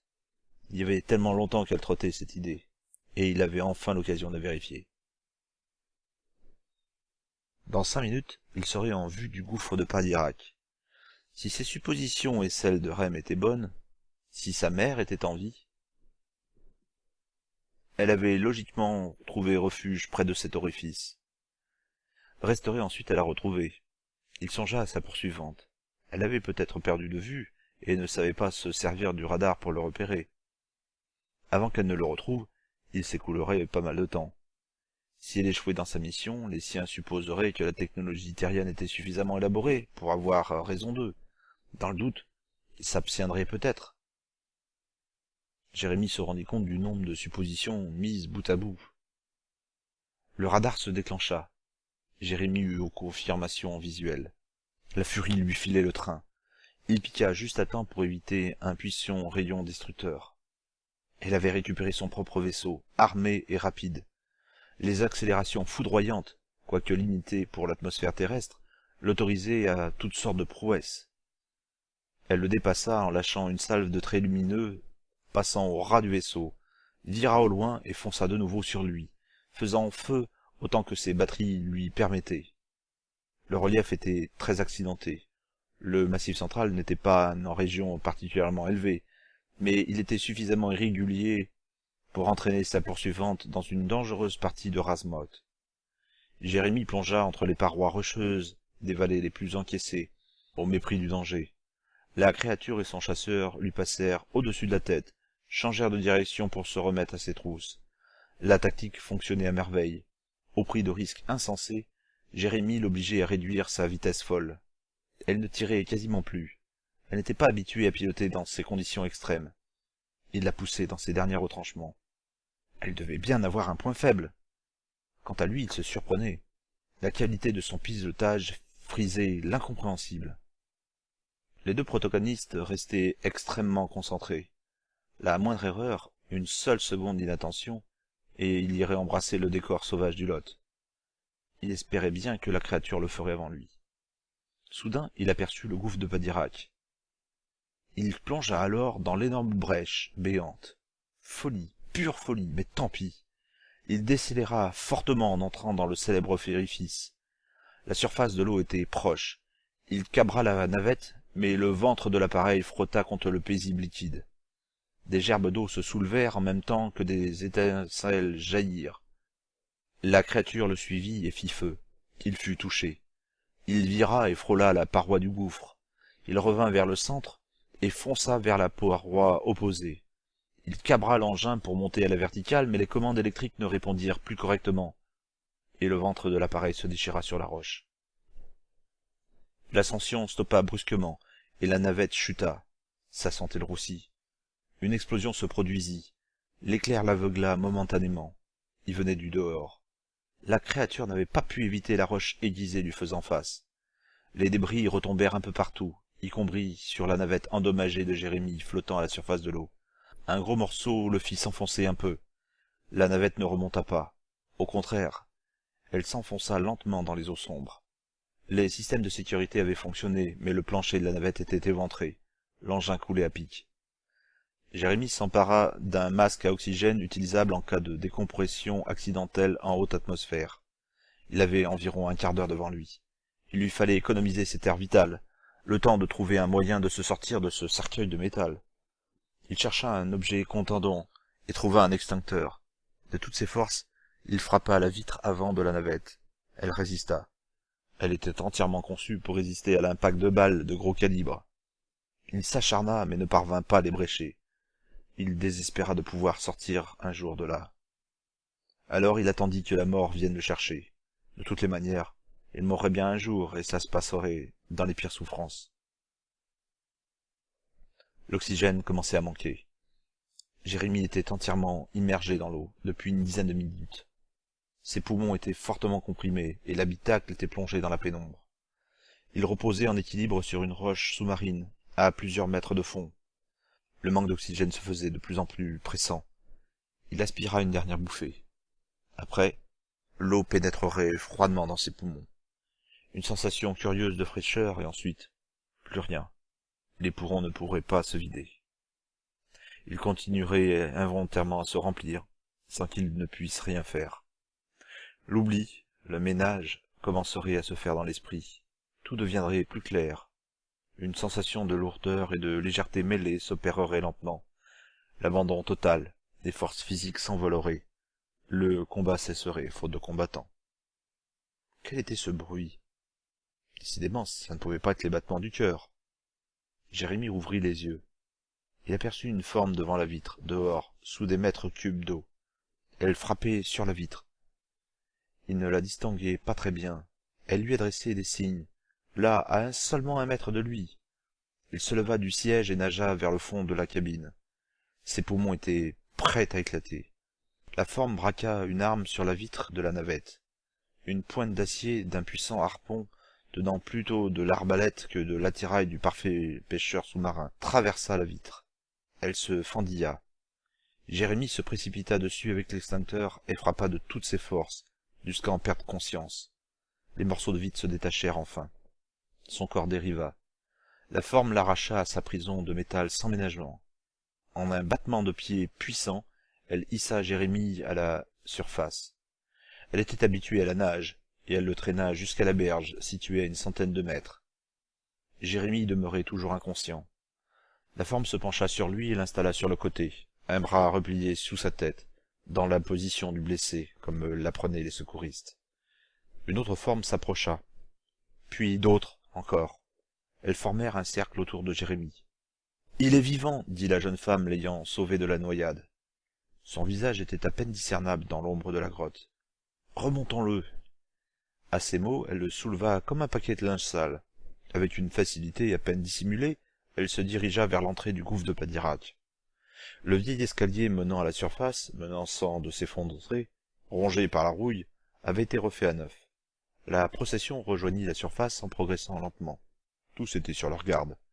Ils portaient une attention toute particulière au ciel. Il ne se passait pas un seul instant sans qu'ils scrutent le bleu du ciel. Il suffisait qu'une navette surgisse et qu'ils soient découverts pour que tout prenne fin et que commence leur calvaire. Le paradis était un monde fait de couleurs, de formes imprécises, aux contours mal définis, flottant autour de vous, tels des fantômes. Un flot ininterrompu de sons, de murmures vous procurait une sorte d'engourdissement général localisé dans la tête. Un monde irréel, si différent, si abstrait, comparé à celui de la terre et de ses vicissitudes. Si c'était cela, le paradis, c'était bien agréable. Cela valait la peine d'attendre, de se laisser emporter dans les profondeurs d'un lac souterrain. Et toutes ces senteurs aussi, rien de comparable avec l'odeur nauséabonde que prenait l'air sous les dômes, lorsque parfois les systèmes automatiques de régulation et de recyclage connaissaient quelques dysfonctionnements. Non, là, c'était des milliers de senteurs inconnues qui flattaient son odorat, toutes plus variées les unes que les autres, toutes plus savoureuses. Il n'y avait pas de doute, il était bien au paradis. Le laisserait-on indéfiniment flotter librement dans les airs, jouer avec les couleurs, les formes, toutes ces merveilles que ses sens lui rapportaient? Un ange s'approcha de lui. Elle incarnait l'expression même de la grâce, de la douceur. Non qu'il puisse en décrire précisément les traits, mais c'était l'impression générale ressentant de cette vision. Une impression de grande douceur. Mon Dieu, pourvu que cela dure éternellement, pensa-t-il, si habitué à tout remettre en cause dans le monde cruel et incertain des dômes. Les anges n'avaient pas de sexe, selon l'expression populaire. Cependant, la forme exprimait la féminité au plus que parfait. Son visage respirait l'harmonie, la paix. Elle le rassurait. Il frémit lorsqu'elle s'avança vers lui et posa sa main sur son front, et la laissa tendrement glisser sur sa joue. Étrange sensation. Douceur et chaleur étaient au rendez-vous, comme il l'espérait. Un contact apaisant. C'était plus qu'un simple contact, c'était une véritable communication. comme si le toucher avait remplacé la parole. Il cherchait un phénomène comparable dans son esprit. Difficile, les mots lui manquaient. Ces sensations, si délicieuses, si enivrantes, lui faisaient perdre pied avec ses repères. Il sentait son âme vaporeuse lui échapper. Tout ce qu'il éprouvait le grisait et lui faisait oublier, comme une sorte de drogue. Oui, voilà, il l'avait trouvé. L'échange était électrique, ou en tout cas de nature énergétique. Les formes parurent s'éloigner. Il voulut les retenir, mais il ne sut comment. Sur Terre, il savait comment user de sa force pour effectuer un pareil mouvement.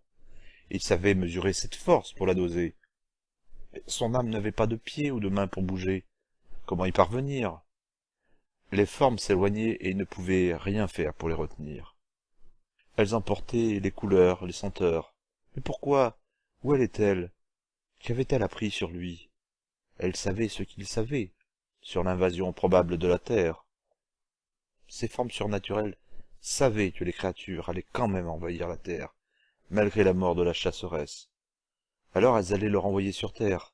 Il ne mourrait pas tout de suite, pas avant d'avoir accompli son destin. Mais il ne serait donc jamais en paix. La noirceur s'insinuait partout. Les couleurs fondirent tristement, comme le rimel coulant sous les yeux d'une femme blessée. Il perdit conscience. Il lâcha prise. « Commandant » demanda l'immonde gargouille velue. « Qu'y a-t-il ?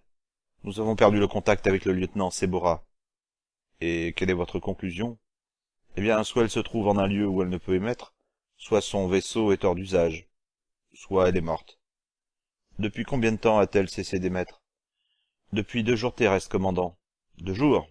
C'est beaucoup trop long. Elle aurait dû donner signe de vie. » « Ses dernières communications remontent à... pendant la poursuite de l'ennemi. » « Aucun doute. Elle a péri au combat. » « Doit-on annuler l'invasion de la planète Terre ? » ?»« Êtes-vous fou ? Nous n'allons certainement pas nous priver d'une telle quantité de nourriture à portée de vaisseau.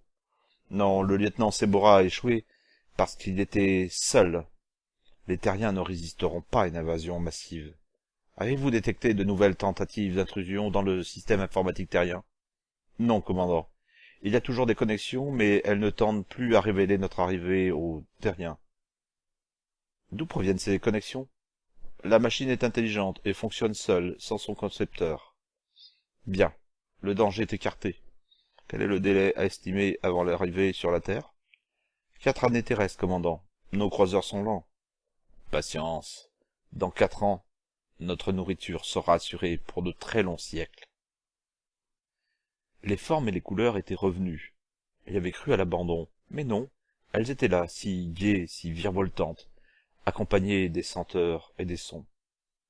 Tout s'éclaira lentement. Sa vue fit la mise au point, à la manière d'une simple caméra. Les sensations corporelles revenaient. Il était vivant. Les formes avaient réussi à le ramener sur Terre. Cependant, il n'avait pas rêvé toutes ces senteurs paradisiaques. Elles étaient toujours présentes. Il se frotta les yeux. Une jeune femme se tenait devant lui. Il était allongé sur un large lit au matelas moelleux.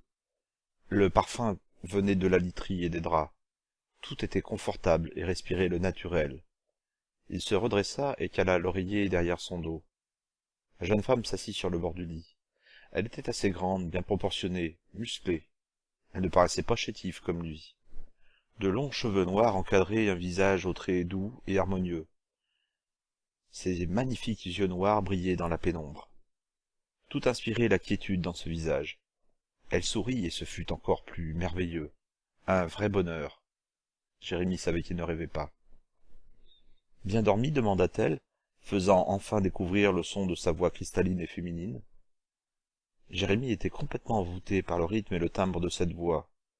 Elle s'accordait à merveille avec la personne et son physique. Il avait beau chercher, il ne trouvait rien à redire sur elle. C'était plus qu'une impression qu'elle exerçait sur lui. C'était un impact. « Oui, merci. Que m'arrive-t-il ? Où suis-je ? Au paradis ?»« Peut-être, » dit la jeune femme avec un sourire mutin. « Ah oui, je suis sûrement au paradis, » dit-il en couvant la jeune femme du regard. « Qui êtes-vous ? » ?»« Je me nomme Jérôme. »« C'est amusant. »« Qu'est-ce qui est amusant ?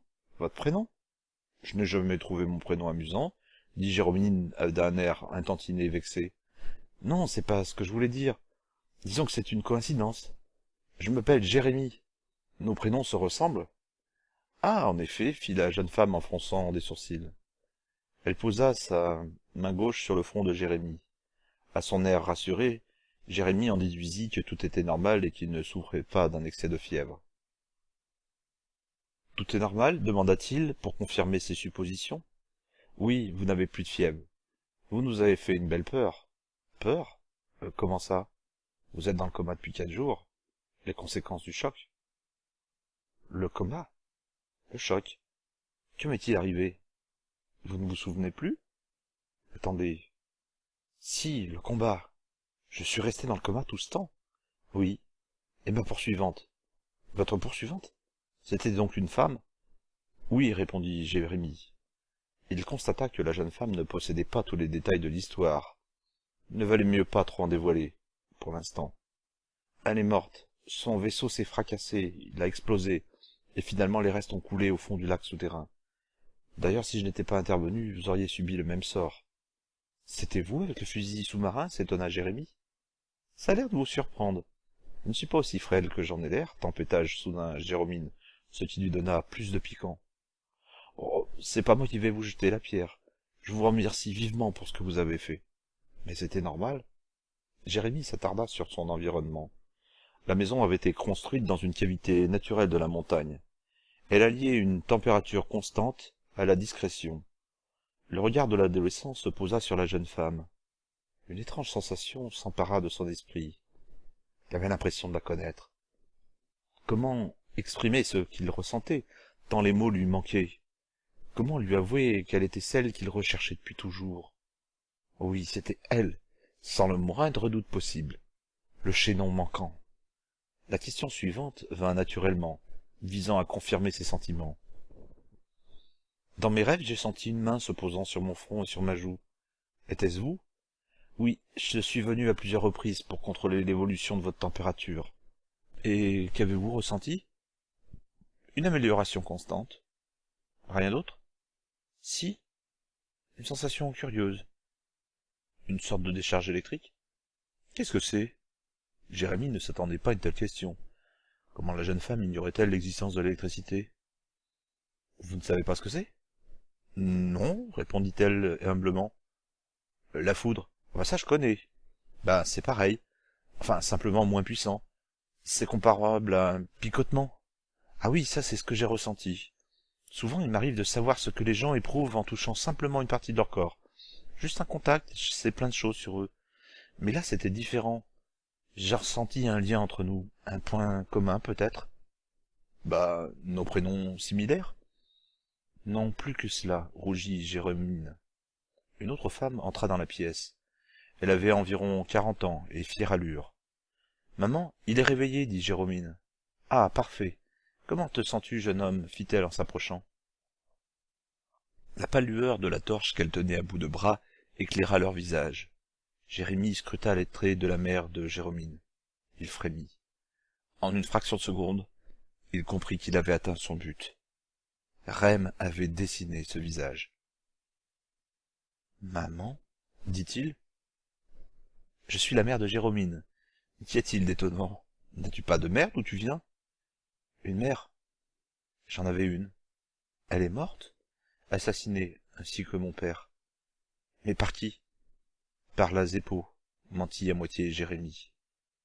Ses parents géniteurs avaient été persécutés par la Zéppo, mais il ne tenait pas à avouer de quelle manière ses parents adoptifs avaient été éliminés.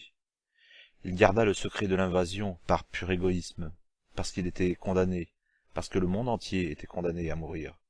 Il n'était pas Dieu le sauveur, il n'était pas capable de sauver l'humanité à lui seul. Il ne lui restait que 5 années à vivre. Il en avait presque oublié sa maladie, mais elle le rappellerait à son bon souvenir bien assez tôt. Et il tenait à les passer dans le bonheur auprès de ces gens, dans la nature. Ah, les traîtres! Ces maudits agents du mal existent donc toujours? Plus que jamais. Ils sont complices du jeu de massacre frappant les habitants des dômes. Le système a complètement perdu les pédales. Les supraordis mentent et affirment que la vie est impossible hors des dômes. Et pourtant j'ai vu de nombreux arbres, de l'eau. La terre revit. Tu viens de l'intérieur des dômes? Oui. Comment te nommes-tu? Demanda la femme. Jérémie, répondit Jérôme à la place de l'intéressé. Jérémie. Ah, ce prénom évoque bien des sourires douloureux, Jérémie. J'imagine, lâcha l'adolescent. Tu imagines? S'étonna la femme. Oui, maman, insista Jérémie. Il libéra son secret, n'y tenant plus. Maman, mais je ne suis pas ta. Je suis pas, hésita la jeune femme. Se peut-il que... Quand es-tu né, Jérémie? Le 22 juin 2142. Le 22 juin? Eh, comme moi, s'exclama Jérôme, exactement comme moi. Il doit y avoir une erreur. J'ai pas de sœur. La femme examina le visage de Jérémie sous toutes ses coutures. Au bout de quelques instants, elle eut un brusque mouvement de recul. Tu ne fais pas erreur? Tu as bien une sœur jumelle. Une sœur jumelle? Fit Jérémie en regardant Jérôme. Alors ce lien que nous avons ressenti, c'est un lien de parenté. Tu es ma petite sœur. Petite sœur, peut-être ta grande sœur, dit Jérôme. Eh non, pleura de joie Lydiane. Et d'aider le premier? Son rêve s'était enfin réalisé. Elle avait retrouvé son fils. La famille était presque complète. Il ne manquait plus que Jacques, mort trop tôt pour avoir vécu ces retrouvailles exceptionnelles. Les trois n'en finissaient plus de s'embrasser, et les larmes coulaient naturellement. Tous se laissaient aller à s'épancher sur les épaules des autres. L'histoire d'un nouveau bonheur commençait ici. 5 ans, pensa Jérémie. 5 ans pour profiter du bonheur. Pas une année de plus. Je dois le garder, le secret, le plus longtemps possible. La nuit s'installa dans la caverne aménagée.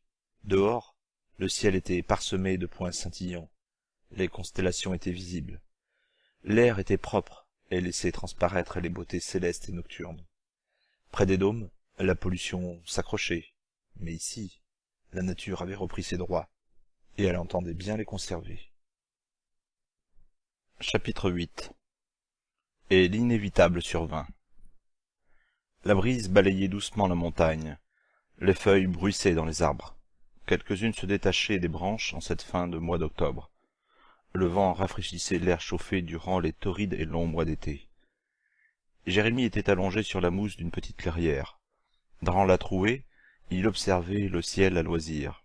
Il ne se lassait pas de ce spectacle lumineux composé d'étoiles qui n'étaient que des noms lorsqu'il vivait sous le dôme. Chaque soir, il les sondait, les admirait. Mais une seule retenait son attention, Alpha du Centaure. Le danger viendrait d'elle. Jérémie s'était adapté à sa nouvelle condition d'agriculteur. Rem ne s'était pas trompé. Le monde en dehors des dômes était non seulement vivable, mais il était accueillant, à condition de le respecter. À sa première visite dans les potagers de la petite communauté fondée par sa mère et sa fille, agrandie par l'apport constant de fuyards, échappés de différents dômes, principalement celui de Bordeaux, il n'en avait pas cru ses yeux. De vrais fruits et de vrais légumes, naturels et délicieux. Dès qu'il y goûta, il récolta une colique mémorable. Son estomac, ses intestins n'étaient pas habitués à une nourriture saine et naturelle. Il avait appris le métier de ses parents géniteurs, perpétuant une règle du système. Les années étaient passées. Sa nouvelle vie s'était déroulée dans la tranquillité, mais il n'avait jamais oublié son ancienne existence. Rem dormant dans le sous-sol d'un bâtiment, David le géant noir, réfugié auprès de ses amis, commettant des attentats contre le système, ou mort, traqué par la Zeppo. La communauté restait à l'écart des dômes, par sécurité. Jérémie n'avait jamais avoué sa terrible découverte. Mentalement, il comptait les jours. Les horribles créatures ne devaient plus être tellement éloignées de la terre. Elles déferleraient avec leurs armes meurtrières et leurs mâchoires d'acier. Jérémie portait le poids du secret avec de plus en plus de difficultés. Il aurait aimé le partager. Jérôme sentait bien que son frère traînait un épais mystère. Parfois, elle le questionnait avec tact, avec douceur, comme elle savait si bien le faire. Il devinait la manœuvre. Elle était sa sœur jumelle, et il la connaissait si bien. L'un et l'autre communiquaient peu. Ils se comprenaient en se regardant, tout simplement. Dans ces moments, leur complicité dépassait tout ce qu'une conversation apportait. Des pas firent craquer le tapis des premières feuilles sèches jonchant le sol. Jérémie tourna la tête. Sa sœur. Elle s'assit tout près de lui et s'allongea à son tour. Leurs regards se croisèrent, et les sourires illuminèrent aussitôt leurs visages. Puis ils regardèrent tous les deux en direction du firmament. Ils ne disaient rien. Ils aimaient le silence. Jérémie sentit son corps s'engourdir. Depuis quelques semaines, il éprouvait des douleurs plus intenses que de simples courbatures. D'intermittente, la douleur était devenue permanente. Elle était supportable, mais il percevait une nette aggravation de la situation. La douleur augmenterait de jour en jour, insidieusement, sournoisement. Et un jour, il souffrirait tant que le corps rendrait son âme. « Jérémie » demanda Jérôme. « Oui. À quoi penses-tu » ? « À quoi devrais-je penser » répondit Jérémie, en éludant volontairement la question. « Tu es songeur, inquiet. Qu'est-ce qui te préoccupe ?»« Rien. Allons, fit-elle avec sa voix la plus câline et la plus enjôleuse. Tu peux tromper qui tu veux, ici, mais pas ta petite sœur. Allez, dis-moi. Je... Non, rien. Jérémie, implora Jérôme. Est-ce qu'il faut que je lise dans tes pensées ? Pas la peine, je sais que tu en es capable. Comment ça se fait que tu ne saches pas deviner ce que les gens pensent comme moi ? J'ai d'autres dons. Dis-moi-en un peu plus. Je sais si peu de choses sur toi. Seulement qui étaient tes parents adoptifs, ce que tu devais faire comme travail, le drame qui les a touchés. Il y a autre chose. Dans les dômes, j'étais ce qu'on appelle un génie. Un génie ? Ah, je savais que tu étais capable de faire quelque chose avec ton cerveau, comme moi. C'est différent, mais nous nous ressemblons. J'étais un génie méconnu. Méconnu parce que j'aurais fini comme scientifique si l'on m'avait découvert. Sais-tu quelle était la situation des scientifiques ? Oui, j'en ai entendu parler. Tout ce qu'on a pu te dire était en dessous de la vérité. Leurs conditions de vie sont horribles. Ce sont des zombies, complètement sous l'emprise des supraordis. Ils sont prisonniers et ne peuvent sortir. Lorsque leur cerveau ne produit plus assez d'inventions, les supraordis les détruisent en grillant leurs neurones. Ils ne vivent pas longtemps, et sont entassés comme des bêtes, ni plus ni moins. Oh les pauvres. Ah, c'est pas tout. J'ai aussi inventé un ordinateur plus puissant que tous les supraordis, pour essayer de renverser le système. Et tu as été découvert par la Zeppo ? Non. Qui te poursuivait lorsque tu es arrivé ici ? Une créature démoniaque. D'où venait-elle ? De là, fit Jérémie, en pointant le doigt en direction des étoiles. Plus précisément, il désigna la constellation où se trouvait Alpha du Centaure. Il resta silencieux. Jérôme comprit alors les sensations qu'elle éprouvait. Jérémie cachait un secret étouffant. Il devait se confesser encore plus pour se libérer totalement. Jérôme en était persuadé. « Comment est-ce arrivé » demanda la jeune femme. « Un jour, les hommes ont envoyé un vaisseau spatial vers cette étoile. Des extraterrestres l'ont capturé. Ces créatures se nourrissent de chair humaine. »« C'est horrible ! Mais... Oh mon Dieu, tes parents adoptifs !»« Oui. Tu as senti ce qui s'est réellement passé. Ils m'ont repéré et m'ont envoyé une tueuse pour m'abattre, parce que je représentais une menace pour eux, à cause de mes inventions. Elle a tué mes parents adoptifs. Elle finissait de les dévorer lorsque je l'ai découverte. Ensuite, il y a eu une poursuite en voiture et dans les airs qui s'est achevée, comme tu sais. Mais dans combien de temps seront-ils là ? Bientôt. Le soir, quand tu regardes les étoiles, tu cherches leur vaisseau, c'est ça ? Oui. Je sais qu'ils ne vont plus tarder à nous envahir. Mais tu n'as rien fait pour les en empêcher ? Non, je sais pas quoi faire. J'ai essayé de prévenir le monde entier, mais ces maudites créatures m'en ont empêché. Je n'ai pas trouvé de solution pour les arrêter. J'espère seulement qu'ils ne viendront pas, mais j'ai la sensation qu'ils ne reculeront pas devant la mort de leur chasseresse. J'ai bien peur que nous n'ayons plus beaucoup de temps à vivre. Je ne comprends pas. Comment as-tu pu renoncer si facilement ? Nous pourrions trouver une solution si ton ordinateur nous aidait. Pourquoi n'as-tu rien fait ? Pourquoi ? Jérôme, tu me promets de garder tout cela bien secret au fond de ton cœur ? Je te promets. Je suis malade. Je vais bientôt mourir et je voulais juste rester avec vous. Avec vous, c'est tout, pleura Jérémie. Sa sœur se décomposa littéralement. Son si beau visage, si souriant d'ordinaire, se crispa soudain. Elle ne put admettre la triste réalité. C'était impossible, stupide. Après 4 années passées ensemble, 4 courtes années, comment la mort osait-elle lui reprendre son frère? Elle lui avait déjà volé son père. Ils tombèrent dans les bras l'un de l'autre. Difficile de dire qui consolait l'autre. Ils avaient été séparés à la naissance. Jérôme était né dans une caisse, seule avec sa mère, dans l'obscurité. Elle n'avait jamais connu son frère. Il l'aurait rassurée le soir, lorsqu'elle tremblait de peur. Elle s'était débrouillée toute seule. Elle avait recherché une précieuse solitude, pendant laquelle elle rêvait d'aventures fantastiques avec ce frère qu'elle ne connaissait pas. Cette solitude, elle l'a trouvée au fond du lac, dans le gouffre. Elle restait des heures sous l'eau, à explorer les fonds de la caverne, isolée du monde. Elle restait jusqu'à ce que ses poumons trop comprimés la contraignent à faire surface. Son frère si présent, si réel, mourrait bien trop. Son frère adoré. « Tu as une chance de guérir ?»« Aucune. Les médecins me l'avaient annoncé. La maladie me détruit peu à peu. »« Nous serons dévorés ? Je ne sais pas. Je souhaite que vous en sortiez. »« On se rendra pas sans combattre. » On croirait entendre David. Qui est David? C'est un résistant. Un vrai géant noir, dépassant allègrement les 2 mètres. Une montagne de muscles. Tu verrais ça. Impressionnant. Il était devenu mon ami. Je l'avais caché parce qu'il était recherché. Mais c'est une vraie tête brûlée. Ah, il t'aurait plu. Tu ne sais pas ce qu'il est devenu? Non, il a probablement rejoint ses anciens amis. Il est peut-être même en dehors des dômes, prêt à combattre contre les extraterrestres. Et maintenant, Jérémie, que comptes-tu faire? Continuer à scruter le ciel et... Regarde. Là. Jérémie montra le ciel d'un doigt accusateur. Des points lumineux se déplaçaient dans l'amas stellaire. Je ne vois rien, dit Jérôme. C'est une étoile filante, non? Jérémie s'était levé en un bond. Les yeux rivés sur un point précis du zénith, il marmonnait des jurons. Jérôme chercha ces fameux points, et elle les découvrit. Il ne s'agissait pas de satellites. Ils se déplaçaient beaucoup plus lentement que ces engins artificiels. Leur mouvement était quasiment imperceptible pour un œil non exercé.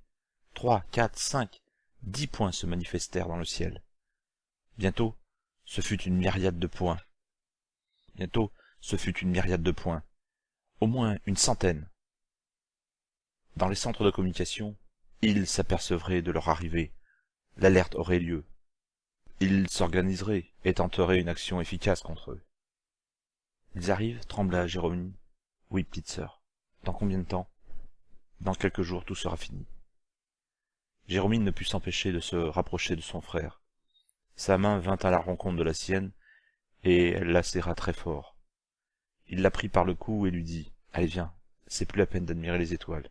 Nous sommes fixés. » Ils rentrèrent dans la caverne, l'esprit en paix. Plus de questions. La réponse se trouvait dans le ciel. 3 jours avaient passé. Jérémie avait vu les vaisseaux survoler l'atmosphère terrestre. L'invasion débutait. L'horreur se déroulait sous les dômes. Pour le jeune homme, ce matin était un matin comme les autres. Il avait un bol de lait lorsque Jérôme fit irruption dans la cuisine aménagée, à même la roche. Elle semblait affolée. « Ils sont là, hurla-t-elle. « Attends, je viens, dit Jérémie.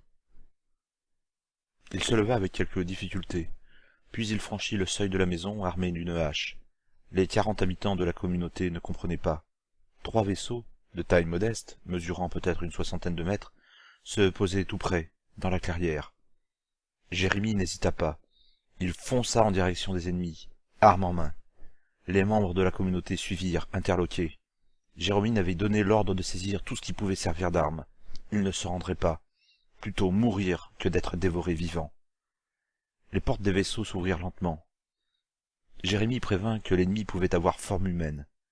Des êtres en sortirent avec comme prévu des visages humains. La tromperie ne prendrait pas. Il s'apprêtait à donner le signal d'attaque lorsqu'il se ravisa soudain. Il crut reconnaître l'un des êtres de ces vaisseaux spatiaux. Comment l'un des ennemis pouvait-il avoir un visage connu? Il s'approcha. Cette fois, le doute n'était plus permis. David, cette satanée crapule de géant noir ici. Il avait réussi à le retrouver. David? Jérémie? Bon sang, j'avais détecté des habitants près du gouffre de Padirac, mais j'étais à milieu de penser que tu serais là. Tu es toujours vivant. Étonnant, n'est-ce pas? Dit Jérémie. Il peina pour atteindre le géant noir. Ce dernier comprit immédiatement que la maladie de Jérémie avait atteint le dernier stade. Il serra son ami dans ses bras et sentit le peu de force animant le jeune homme. Ils se regardèrent et Jérémie hocha la tête d'un air navré. David en était sûr à présent. Jérémie ne vivrait pas longtemps. « Viens, que je te présente ma famille. »« Ta famille? Tu as retrouvé ta mère? »« Oui. Et ma sœur. »« Ta sœur? »« Oh oh, si elle a ton cerveau !» Le groupe sorti des 3 vaisseaux se montait à environ 200 personnes, des résistants de la première heure. Ils se mêlèrent joyeusement aux membres de la communauté de Liliane, Jérôme et Jérémie. « Où est donc ta sœur ?» s'impatienta David. « Mais devant toi ?» La jeune femme se planta devant le géant noir. Malgré ses 180 centimètres, elle avait l'air d'une puce face à l'immensité et la largeur du noir. David et Jérôme semblaient satisfaits de la présentation. Ils en oubliaient de parler. Jérémie les observa un instant. Il avait passé le relais. Et il le savait. Il crut lire un échange magnétique entre ces deux-là, mais les questions lui brûlaient les lèvres. « David, comment ça se passe là-bas? C'est le carnage. Ils sont nombreux et voraces. Il faut fuir, Jérémie. Il faut fuir. »« Fuir, mais où? Après les dômes, ils ratisseront chaque pouce de terrain. Ils n'oseront. Il faut quitter la Terre. »« Quitter la Terre ?» Rem est parvenu à cette conclusion logique. Mais il n'y a pas eu la moindre résistance. Le directeur a voulu faire appel aux supraordis et aux scientifiques pour trouver une solution. Les premiers ont tué les seconds. Ils les ont déconnectés. Ces maudites machines sont aux mains de l'ennemi. Il n'y a pas d'espoir, Jérémie. Il n'y a plus d'espoir. Jérémie se tourna et se livra à la réflexion. Tous les résistants se turent, suspendus à la décision du jeune homme. David, le chef de la résistance, leur avait décrit l'extraordinaire intelligence de son ami, son rôle dans leur salut. Jérémie s'adressa à David. « Tu comptes quitter la Terre avec ces vaisseaux ?»« Non, non. Il y a un vaisseau plus gros, caché près de Titan, tout près de Saturne. Il nous attend. Nous l'avons construit en secret, grâce aux instructions de Rem. » Ah, sacré Rem! Il a découvert l'unique solution. La fuite. Eh oui, nous devons partir. Il faut partir. Seigneur, abandonnez la Terre. Jérémie, je veux pas te presser, mais... Enfin, si, il faudrait vous presser. Les créatures risquent d'effectuer un blocus spatial pour empêcher toutes les tentatives de fuite. Je comprends. Nous partons. Il avait fallu pas plus d'1 heure pour organiser le départ. Les effets personnels étaient limités. Le vaisseau spatial disposait de tout le confort, selon David. Au moment de s'envoler, ils eurent un dernier regard mélancolique pour les montagnes d'Auvergne. Difficile de ne pas éprouver d'amertume en quittant cette planète qui les avait tous vus grandir. Les 3 vaisseaux s'éloignaient de plus en plus vite. David se tenait dans le petit poste de pilotage aux côtés de Jérôme. Ils ne se quittaient plus. Jérémie s'éloigna un peu et se dirigea vers le fond du vaisseau. Il trouva une porte et l'ouvrit. C'était bien ce qu'il pensait. Un minuscule engin de secours. Il entra et verrouilla la trappe de sécurité. Il s'installa aux commandes et ordonna la mise à feu du séparateur. La capsule se détacha du vaisseau. « David !» hurla le navigateur. « Quelqu'un vient de nous quitter à l'aide de la capsule de secours. Branche-toi sur sa fréquence. Qui est dans la capsule? Répondez ou nous ouvrons le feu, menaça le géant noir. Te casse pas la tête, David, c'est moi. À ces mots, Jérôme poussa un cri. Elle se tourna. Jérémie avait disparu. Elle crut deviner la raison de son geste. « Mais qu'est-ce que tu fiches ?» hurla le noir. « J'ai une petite idée pour ennuyer nos amis les goinfres. Je file au laboratoire secret. Il existe toujours ?» C'était le quartier général de la Résistance. Tout y est en place, y compris dans la salle après l'appartement? Oui. Et Rem aussi? Il existe toujours là-bas. Il se transfère dans le vaisseau spatial près de Titan. Alors c'est parfait. Jérémie coupa la communication. David eut beau insister, la radio resta muette. Mais que va-t-il faire? Se demanda-t-il à haute voix. Il va trouver un moyen de les combattre, de protéger notre fuite, répondit Jérôme. Peut-être, douta David. Peut-être. David avait prévu des armes dans la capsule de sauvetage. Une chance. Atteindre l'intérieur du bâtiment n'avait pas été une mince affaire. Les créatures infestaient les dômes. Le voyant armé, elle s'était ruée sur lui, avec une lueur de folie sanguinaire dans les yeux. Il avait défoncé la porte d'entrée avec la capsule et avait dû se frayer un passage entre les restes humains. Dans la cave, il était en sécurité. Fidèle à son habitude, il lança son fameux « Salut Rem, c'est moi ». « Jérémy !» répondit l'ordinateur. Il débloqua automatiquement tous les systèmes de sécurité pour le laisser entrer. Jérémy fila directement dans le laboratoire secret cachant la centrale nucléaire à fusion. Tout était en ordre. Il débloqua les sécurités. « Mais que fais-tu, Jérémy » s'inquiéta Rem. « Je prépare une surprise fumante pour nos amis gloutons. »« Ah, je vois. Tu vas libérer toute l'énergie pour griller les supra-ordinateurs, tous les appareils électriques en espérant que cela va déconcerter les envahisseurs. »« Exact, Rem. Toi, tu poursuis ton transfert. » Au bout de quelques minutes, le transfert fut achevé. La voix de Rem venait de l'espace. « Bon courage, Jérémy. Il va t'en falloir. »« Merci, Rem. » Il appuya sur un bouton. La centrale démarra. Il dévoila un clavier masqué dans un mur. Il frappa une série de lettres et de chiffres. Son doigt resta en suspens au-dessus de la touche de validation. Il ferma les yeux et l'enfonça de toutes ses forces. Épilogue. « Le comité d'accueil » cria David. Il prit les commandes et fit sauter les automatismes. Le vaisseau fit embarder. Un croiseur ennemi rôdait aux alentours de la Lune, traquant les éventuels fuyards. Mais il n'était pas en position avantageuse. Il prêtait son flanc à une attaque. Les 3 vaisseaux terriens arrivèrent rapidement sur leur objectif. L'ennemi entamait une manœuvre d'évitement, mais sa lourdeur et sa masse le ralentirent considérablement. « Mettez-vous en formation. Visez l'arrière du bâtiment, les moteurs. Programmez le tir. Feu !»